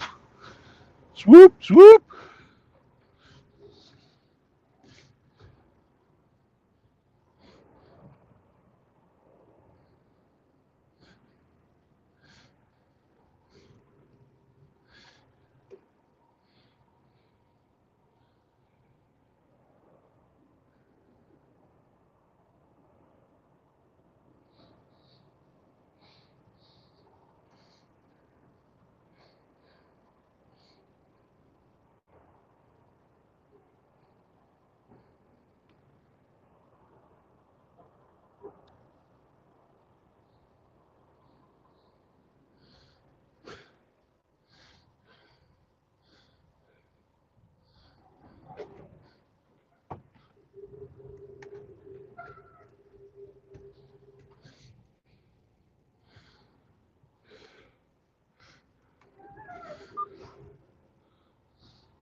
All right, now we're getting loaded.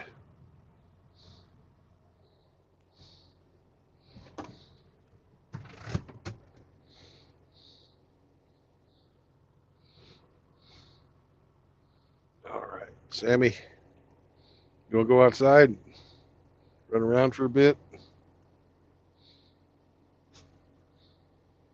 Let me program in our next stop, and we'll do that.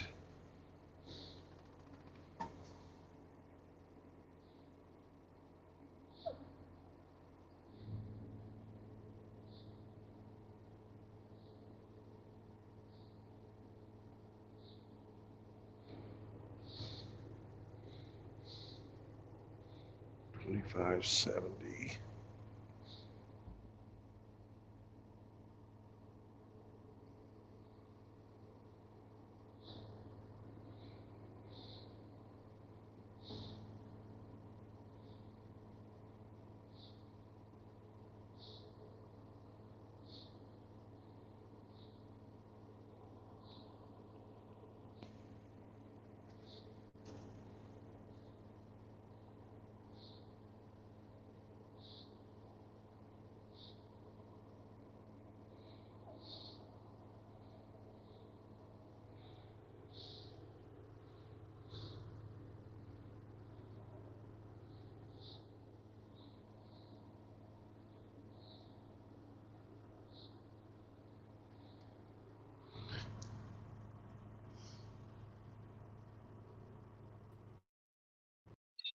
How you doing? Man, I'm doing all right. All right. I guess you're going to be streaming for the rest of the day. Yes, sir. My phone's getting ready to die, Oh, but well, glad you came when you could. yeah, yeah. Give me a call or I'll monitor whenever you're off and give you a call. Okay, I will do that. All right, sounds good. Hi, are you Are doing you all right? okay? Yes, I am Okay, perfect. good, good, good. Well, we may or may not get the hamster with us. He fucking work is fucking with him. He might have to Uh-oh. fucking be traveling next week, or not next weekend, but the weekend after, to go be in fucking California by fucking Monday. So Wow. he's gonna try and get out of it, but I don't know if he'll be able to.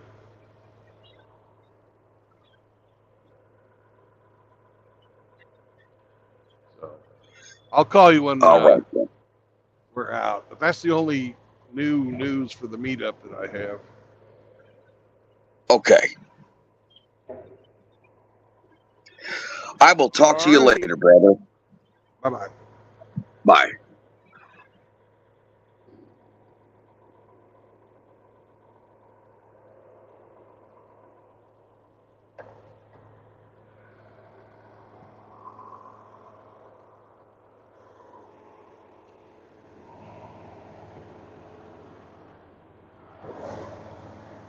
Brothers, I'm going to go outside and play some Snake and Sand, and I'll be back shortly.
All right.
Got the green light. I'm going to go inside. Be back in a bit, brothers.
Yeah, I knew something was up.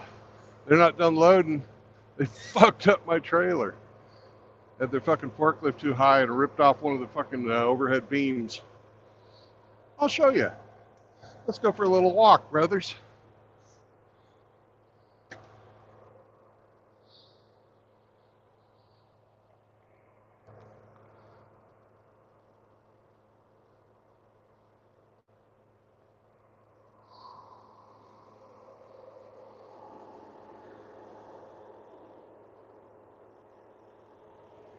Say bye, Sam.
Hello, Hemi. Chahua. Buongiorno, Chahuhua.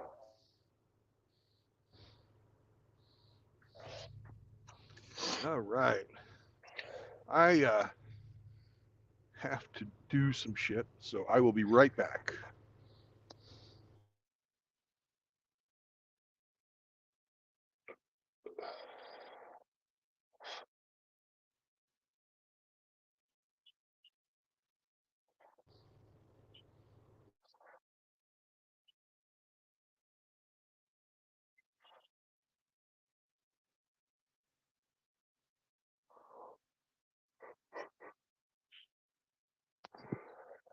Good morning, gentlemen.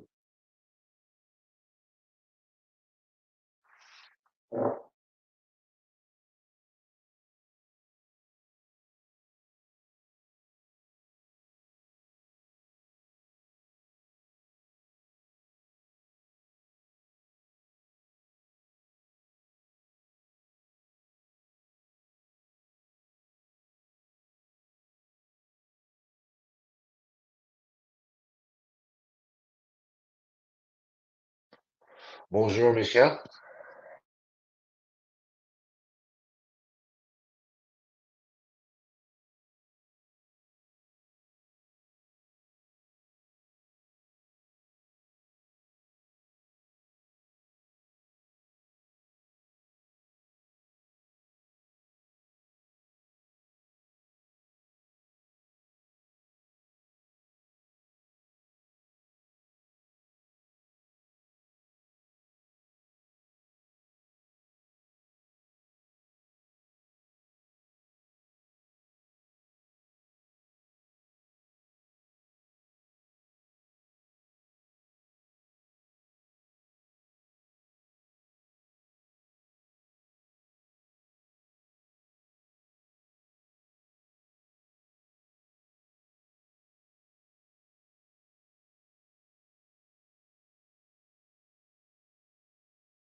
All right. Well, Hemi, I Oh just no, sent you some pictures. yeah. Yeah. Did they damage your trailer? Yeah, they were loading it and hit the roof. They took one of the bows out. Yeah. Whoops. We have to decide whether or not we're going to get it fixed here or up in Iowa City where I'm going to deliver. Either way, I get to go to a trailer repair place. Is the other side riveted? The Or nut bolt. underside, it's got rivets on the ends and Yeah. epoxy across the span. Oh shit. Okay.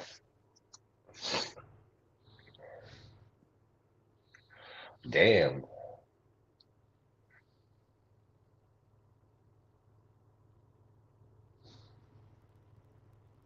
Yeah, either way they pay, Michelle.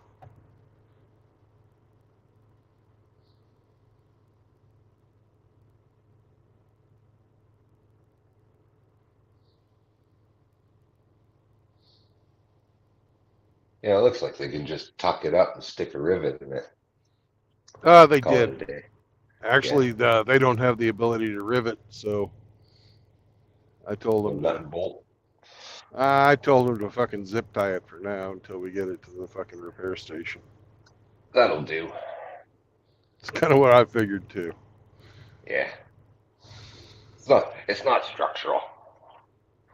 It prevents fucking flutter. And you get too much flutter, it could fucking rip that whole top off.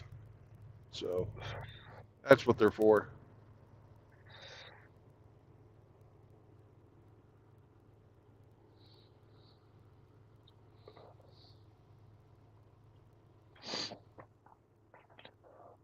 I remember the bows we used to have were extruded aluminum, like in a T shape, right? But that's just galvanized steel or stamped steel. No, ours are aluminum as well, but they're Oh, okay. they're a U, but the tops the tops of the U have flattened sides or flattened like they're bent over 90 degree to the U.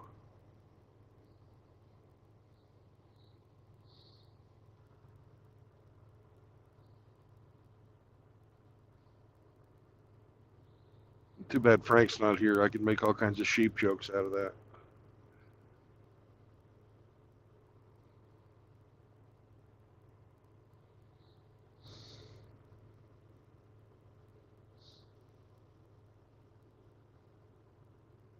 Street.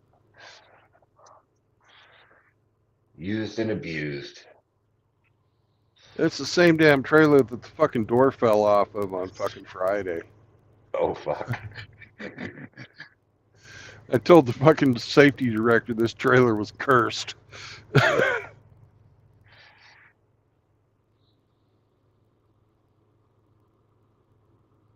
Hello, Simone.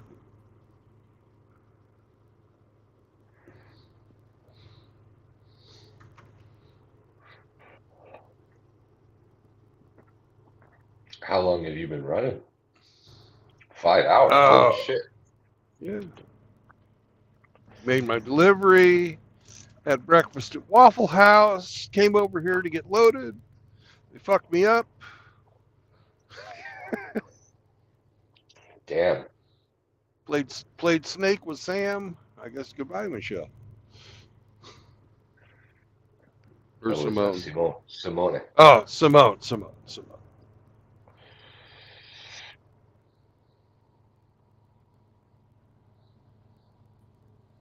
Hello, Simone. I everyone just to jump in just to say a quick hello because I have a lot of stuff to take care of.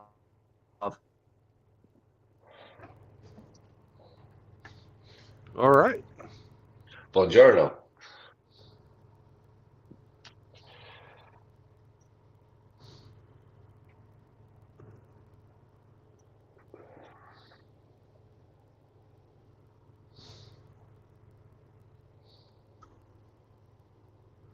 Or not. Must be having technical difficulties this morning. Or it could be on my end. I don't know.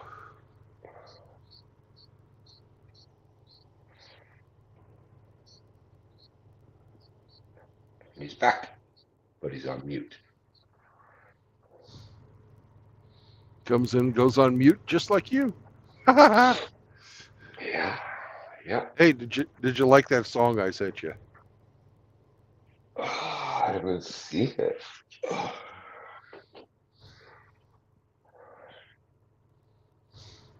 Oh, the coffee in the trunk. Yeah.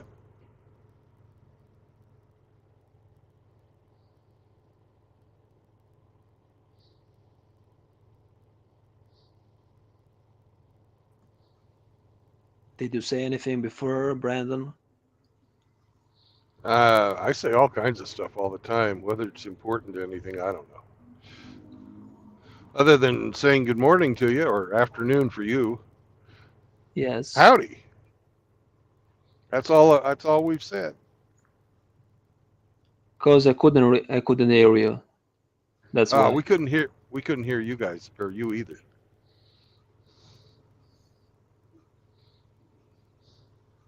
So, what's up? Can hear you now.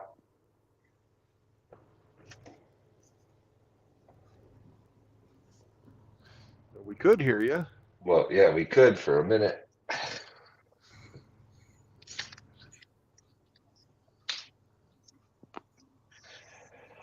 Simone, what's up?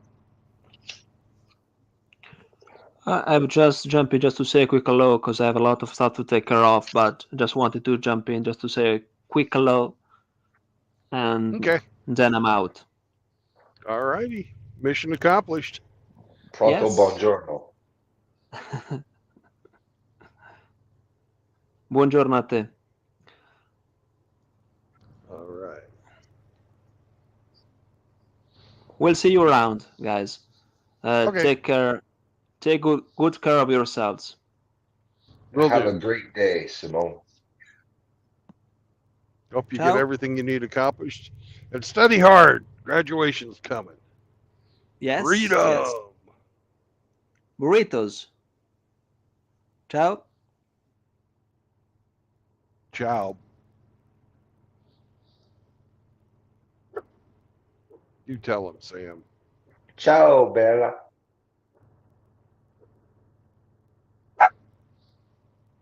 Woof, woof, woof. Give me free shit. Ruff, ruff. Give me free shit. Ruff. He's actually telling the two Doberman fucking pinchers not to fucking come close to his truck.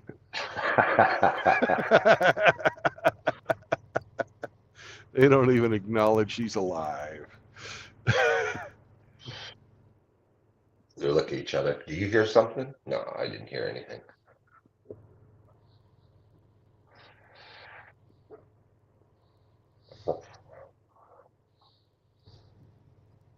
There's a truck parked out on the road, the access road. They spent the night there. I can't even imagine what it's like. Fucking a guy and two fucking big dogs like that in that fucking truck. Holy shit. Yeah. No room. No room. And they probably want to sleep with him too. And they fight over who gets to sit in the passenger seat.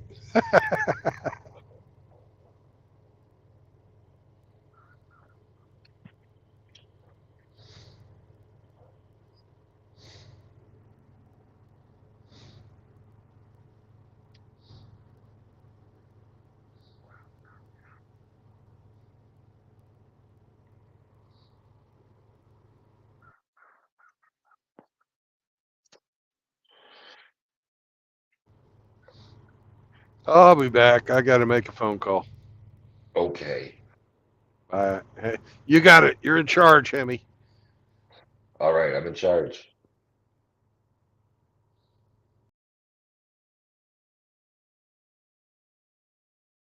Okay, class, it's time to party. Woo!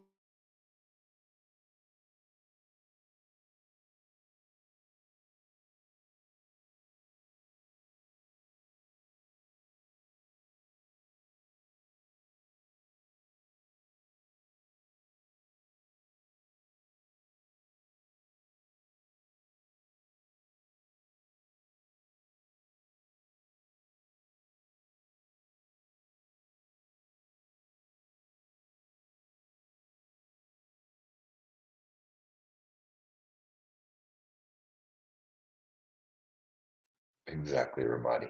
I am a Democrat.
Buongiorno, Hemi.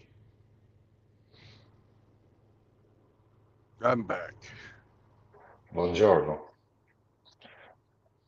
So Riggs is out and about, and he snaps a photo of a super bird out in the wild. Fucking beautiful Yeah. car, man. Yeah, big wing car of the 70s. You know, and it's funny because back in 1970, the dealers couldn't fucking give those things away. Nobody wanted them.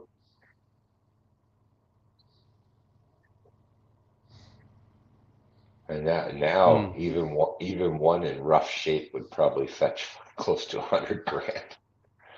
Yeah. You know,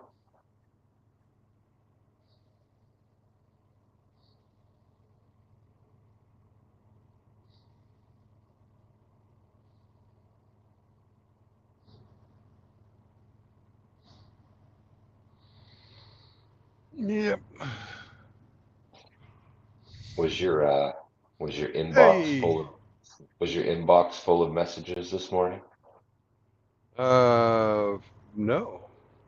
No? Oh, okay. Hang on a second. She said, well, she took my phone number. She said, we have little setbacks, so it might be a while. Yeah. I looked in your trailer. I didn't see any damage or Well, anything. they put it back up. Let me show you what they did.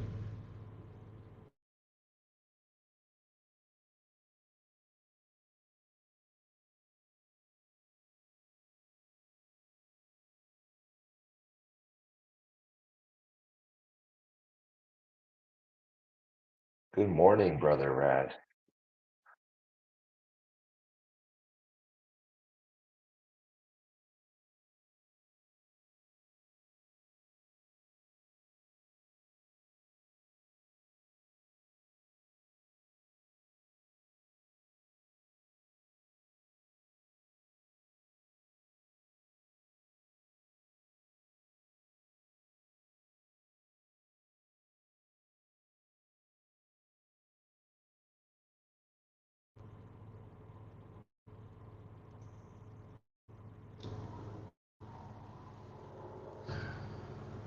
What's up, Red?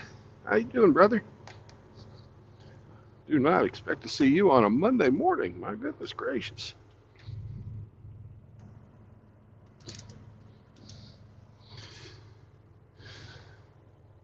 We're waiting around to see what's going to happen with my trailer.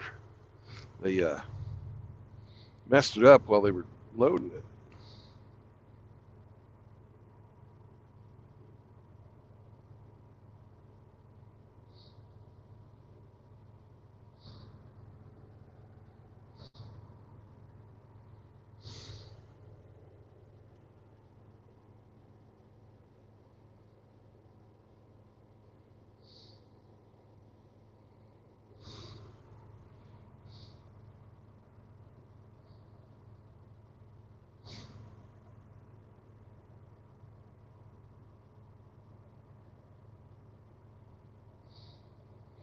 Ah, congratulations, Red. You got your van ready, brother.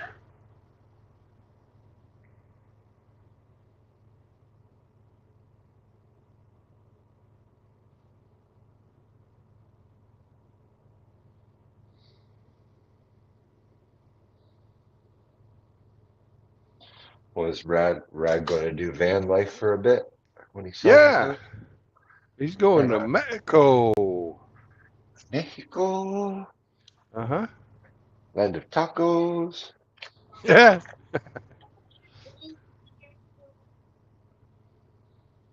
That's awesome, Red. Gonna do the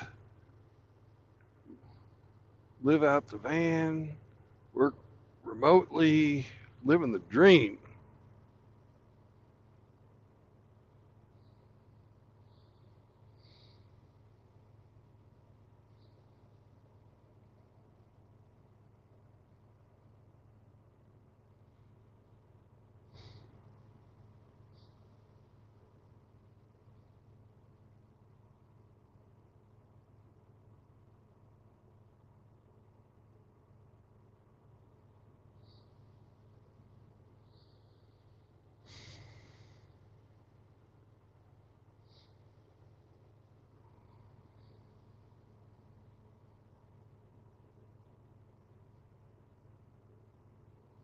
Going to Baja. Awesome.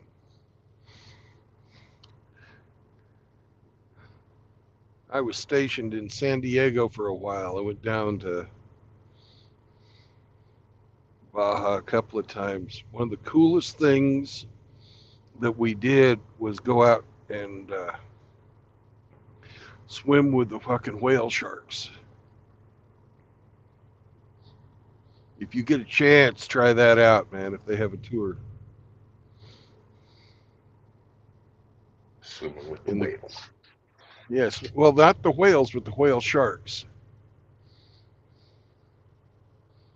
They got these giant fucking sharks, but they're filter feeders, like a blue whale. And they're fucking huge. You know, I'm talking really big, the size of a fucking school bus big.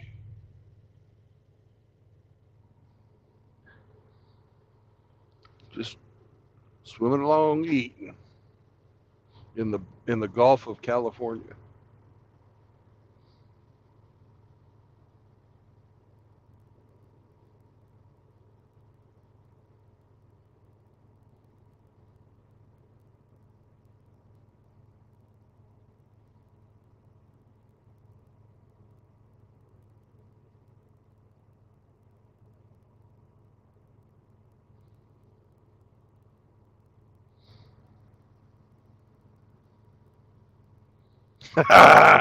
Riggs, good one.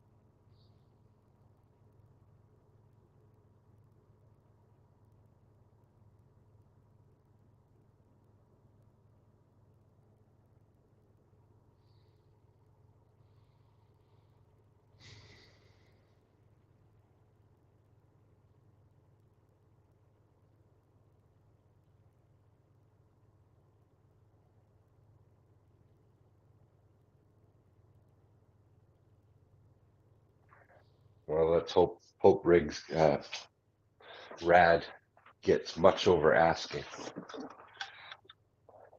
Oh yeah.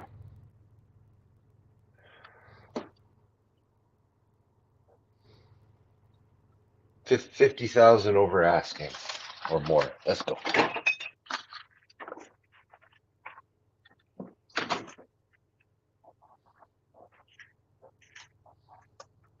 I can't wait to see what kind of van he gets.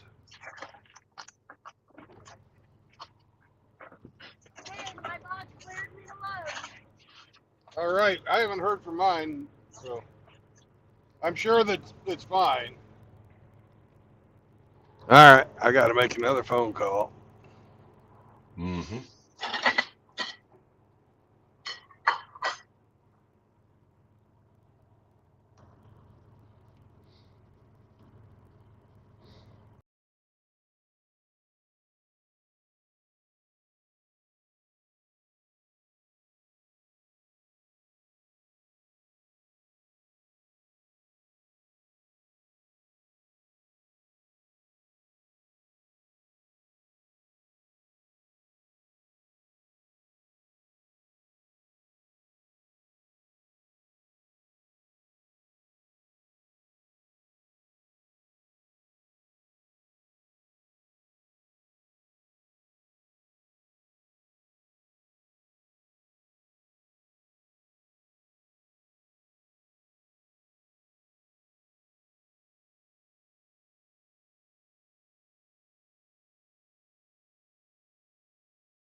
All right.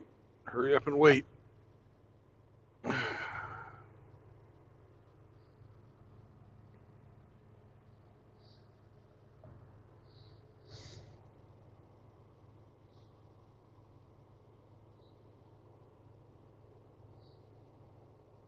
Hi, Sam. Welcome back. Yeah, thank you. Thank you, thank you, thank you.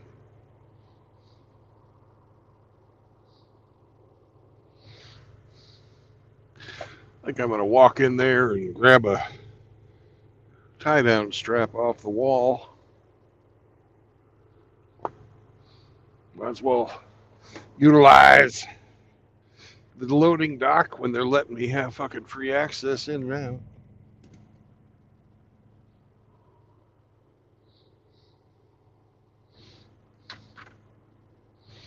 You wouldn't want Riggs's phone. You know, it's probably all sticky.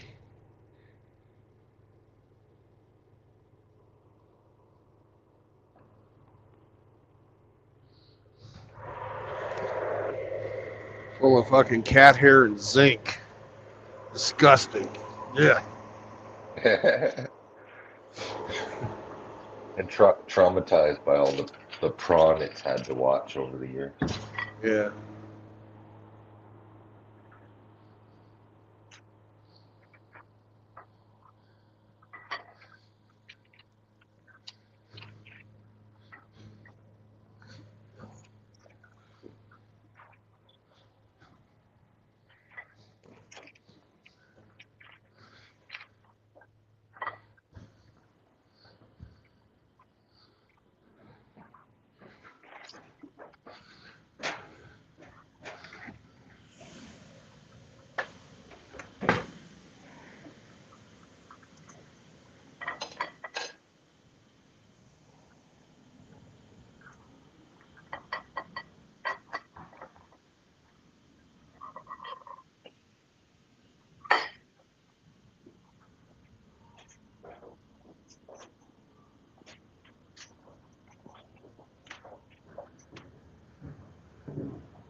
You in class?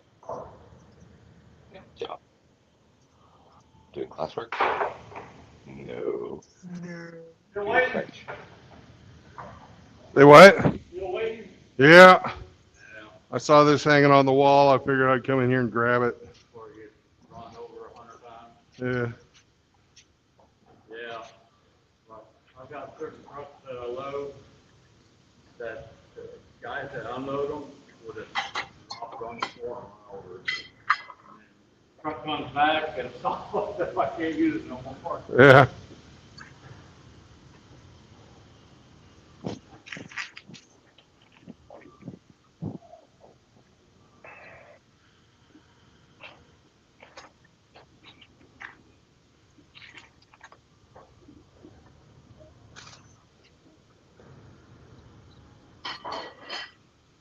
Thanks.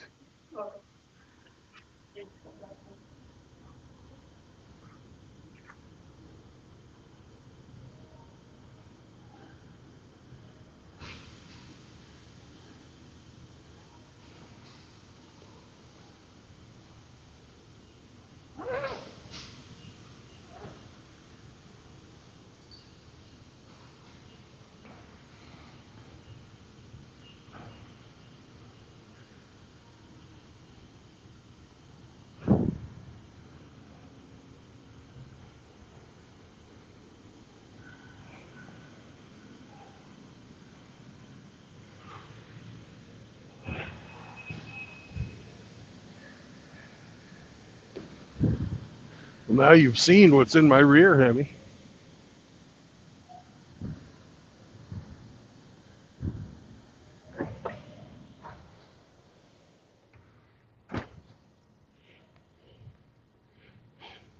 Ha ha ha, you weren't watching.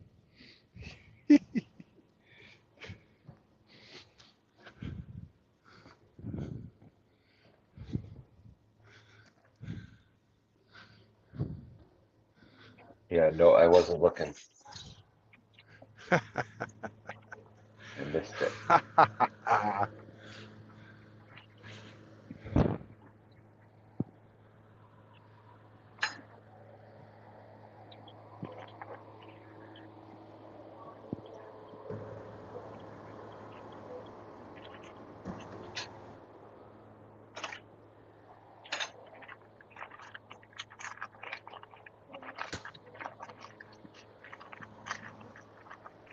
Hello, Sam. What's up? What's up, Sammy? Oh, you want to play? Okay. Rah! Rah! Grr. You're a killer.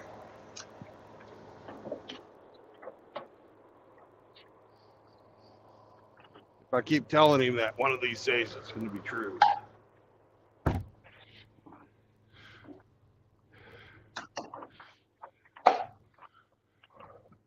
Killer of insects.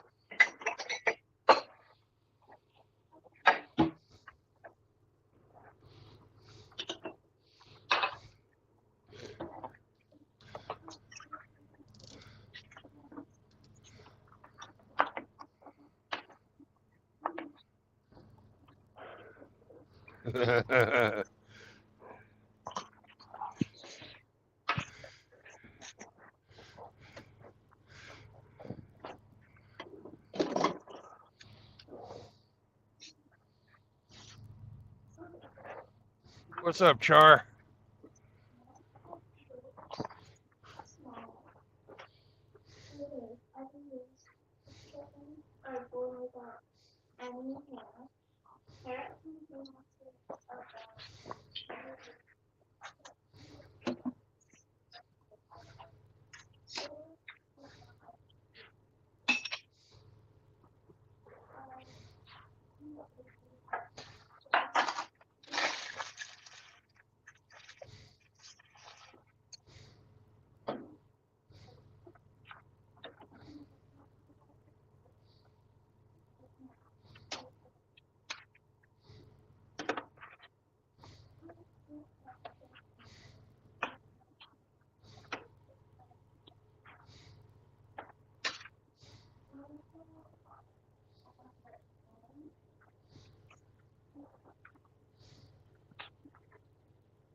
What you making, Hemi?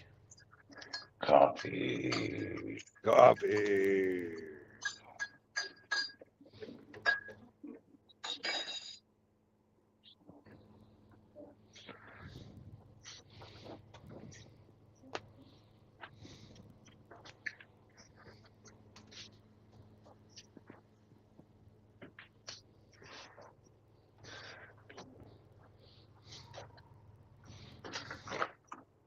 I gotta find the time to run my van over to the transmission shop. Uh-oh. Yeah.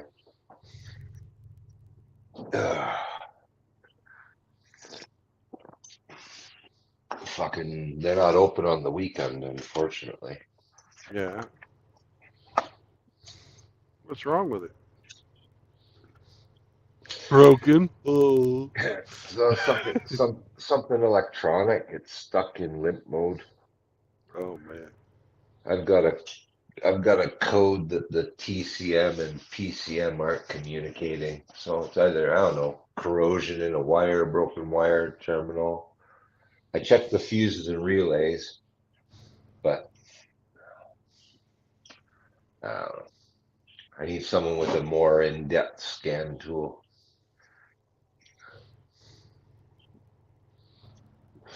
Michelle, I hope everything comes out okay.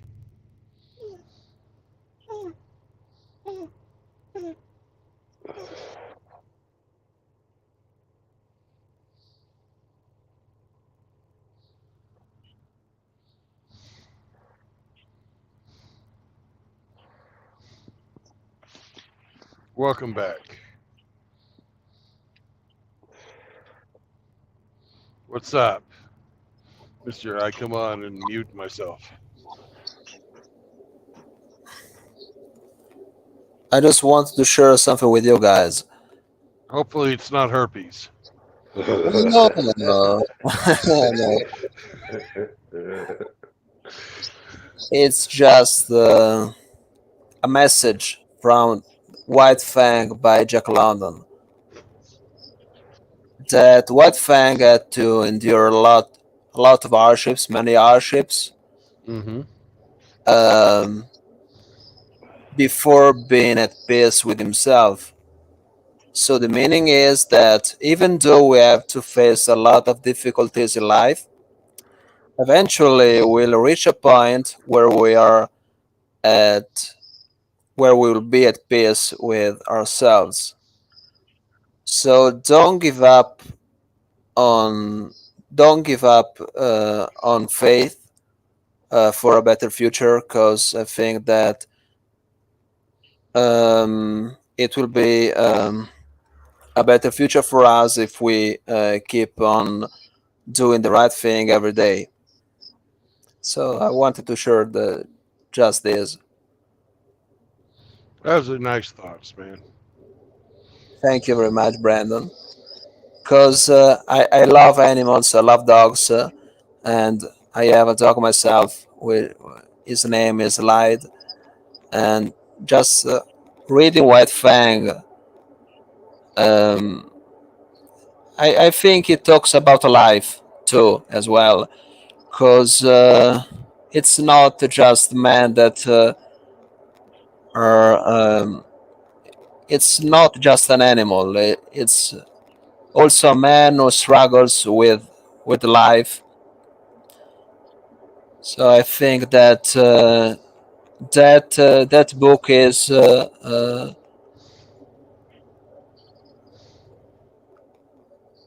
can have a lot of meanings. Yeah. So so it's not just an animal who has to survive every day and have to deal with this wild. So we have to deal with wilderness every day too. So I think that Jack London had in mind not just an animal. So he puts an animal as the main character, but the main character are we, that men have to deal with wilderness. And if we don't move, because it's the main topic, that we have to move every day, because the wilderness is silent, is still.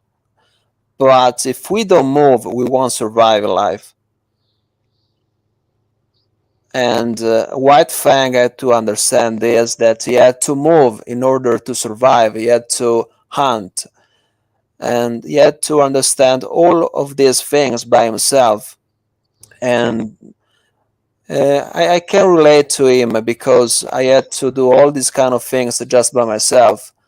And in a way, I can relate to him very much, even though it's just a fictional book. So it doesn't exist really a White Fang, but I think that all of us has been a white fang in his life.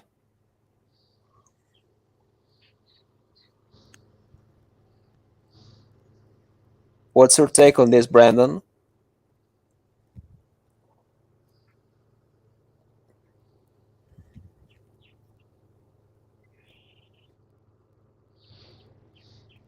Well,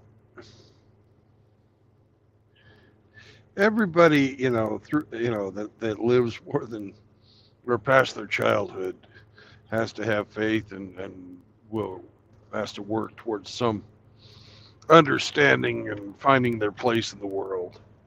I think it's a great story about, you know, overcoming, really, really lots of hard odds. And, but I was thinking of, I was stationed in Alameda, California, which was very near where Jack London liked to drink when he was in San Francisco. And I put a link in the chat um, for the bar, which is still open, that Jack London used to drink at. So if you ever get out to San Francisco, you can go have a beer where Jack did. Apparently, he was quite the alcoholic. Cool. So Beauty Smith was in a way was a representation of Jack London. Beauty Smith that was an alcoholic. Well, he was an author. I think at that period of time, if you were going to be any type of an author, you had to just be a colossal fucking drunk, or else be like Mark Twain and just so fucking good that people didn't drag you to all these parties.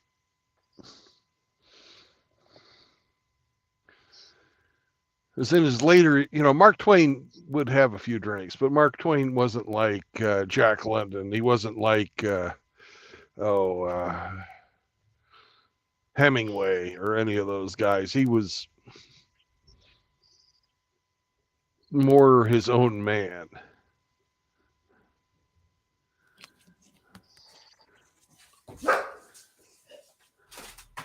After the Huckleberry Finn and Tom Sawyer books, Mark Twain could pretty much write whatever he wanted, and he did.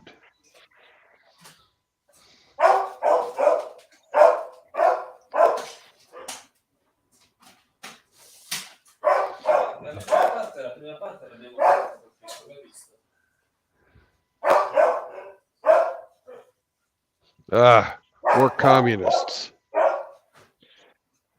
Yeah, sounds like another Democrat. Yeah, he's Italian, so he's a straight up communist.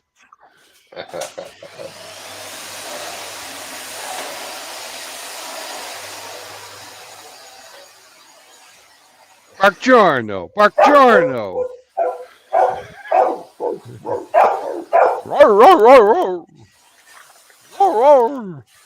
Equality. Dog rights. Yeah, dog rights are people rights too. We're all equal. We're all equal.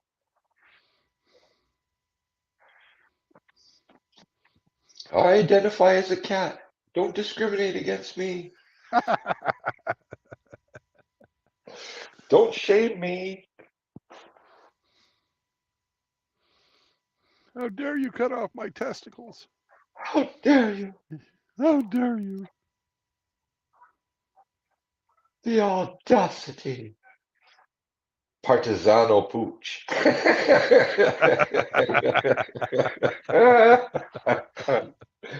Good one, Michelle. Yeah, Edgar Allan Poe was a hard drinker. He was into fucking laudanum. He was into what was that other shit they always drank back then? Absinthe. The same stuff. Absinthe. The same stuff Salvador Dali was into. The fucking wormwood. Yeah. Yeah, Jack London did some prospecting. That's for sure.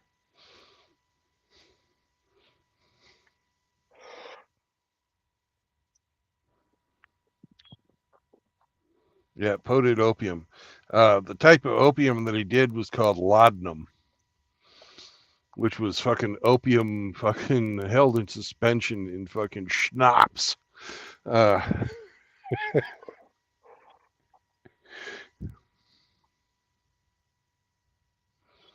yep.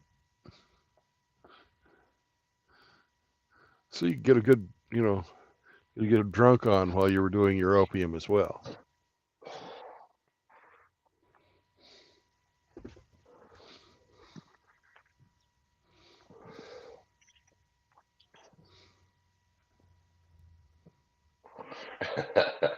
That's John right. Lennon was no Bulldog Bob Brown.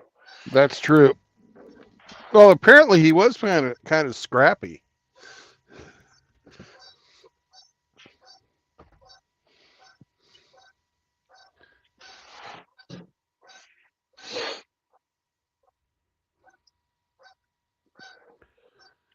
Yeah. I don't know how long it takes him to fucking figure out what to do with his goddamn truck. Jesus. I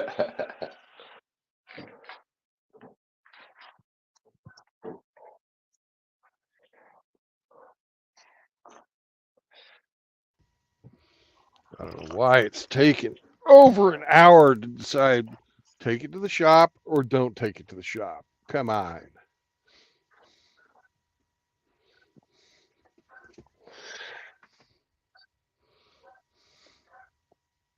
Zip tie is fine. Give me a fucking job. Let's go.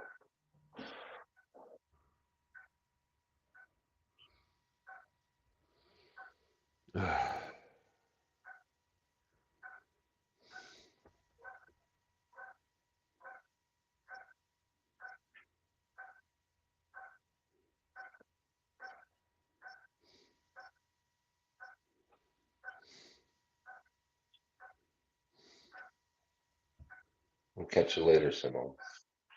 Bye, Simone. We muted you because your dog was barking. That's all. It wasn't because we didn't want to talk to you. We don't like communists. Yeah.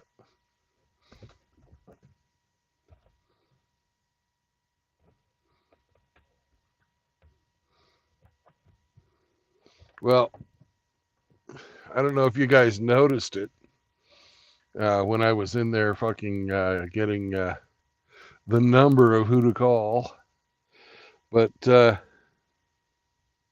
it's all women. The forklift driver was a female. The office bitches were a female. The supervisor was a female.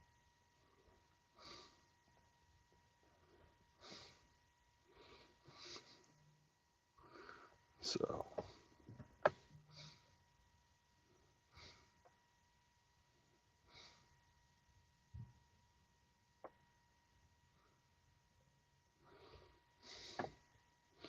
Nah, Hemi, I didn't hear that. It was glorious. I bet. It was glorious. I made one comment. I said Ouroboros and laughed.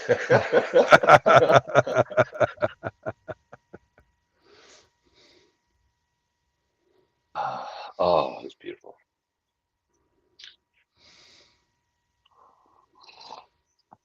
Yeah. It's living. I know what it was about, but it's just living to prove why we're going the better way by not even fucking having anything to do with either one of the two females that are driving this. Mm-hmm. And those of you who are watching who go to any of the female oriented manosphere content, stop it. Just fucking stop it. They're women in the manosphere. Come on, guys. It ain't going to lead to nothing good.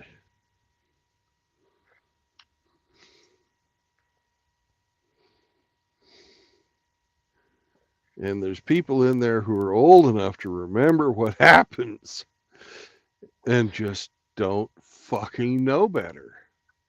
Can't learn the lessons of the past. Fucking idiots. You know, Jesus.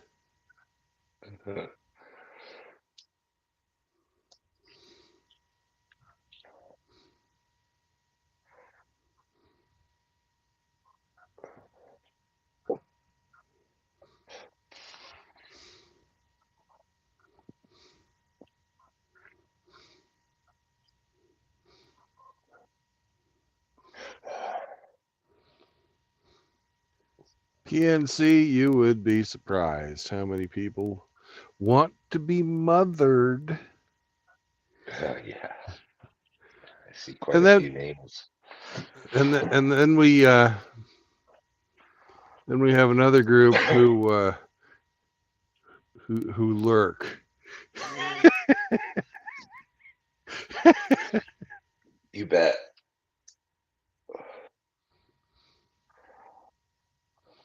But you guys really just stop.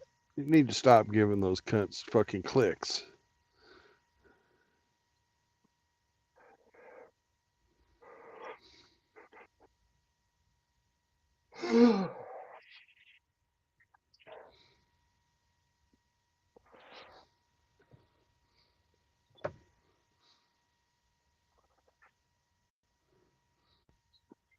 Bint. I haven't seen that in ages.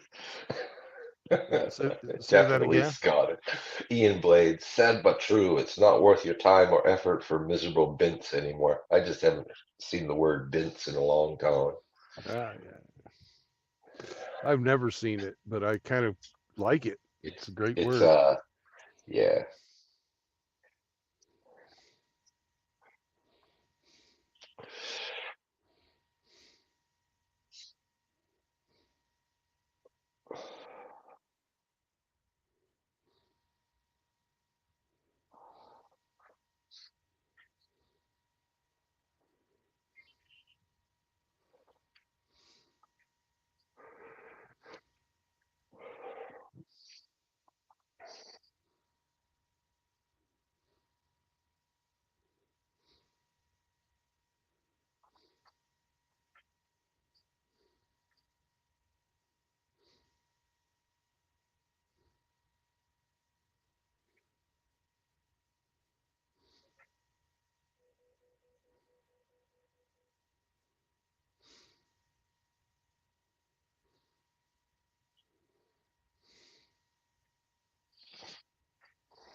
Adios.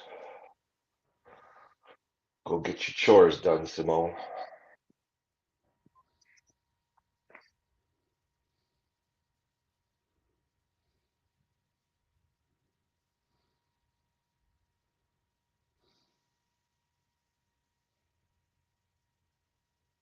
Bent and garden tools is also pleasant. Very good.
Oh, come on, let's get driving before I fucking fall asleep. Yeah, I'll make another phone call. Oh, fuck. Fuck. They gotta make up the goddamn mind. The wheels ain't turning, we ain't earning. Let's go.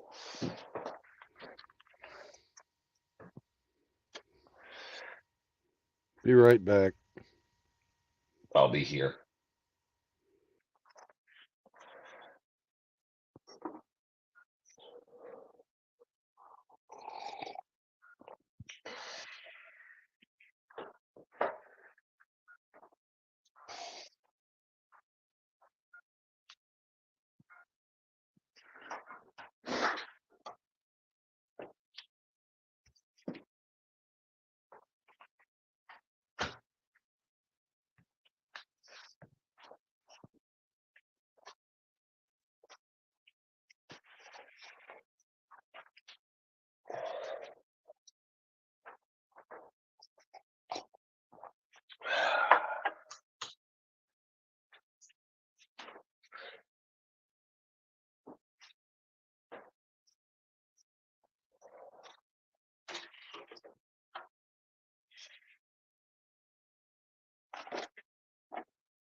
Morning, outlaw. Outlaw.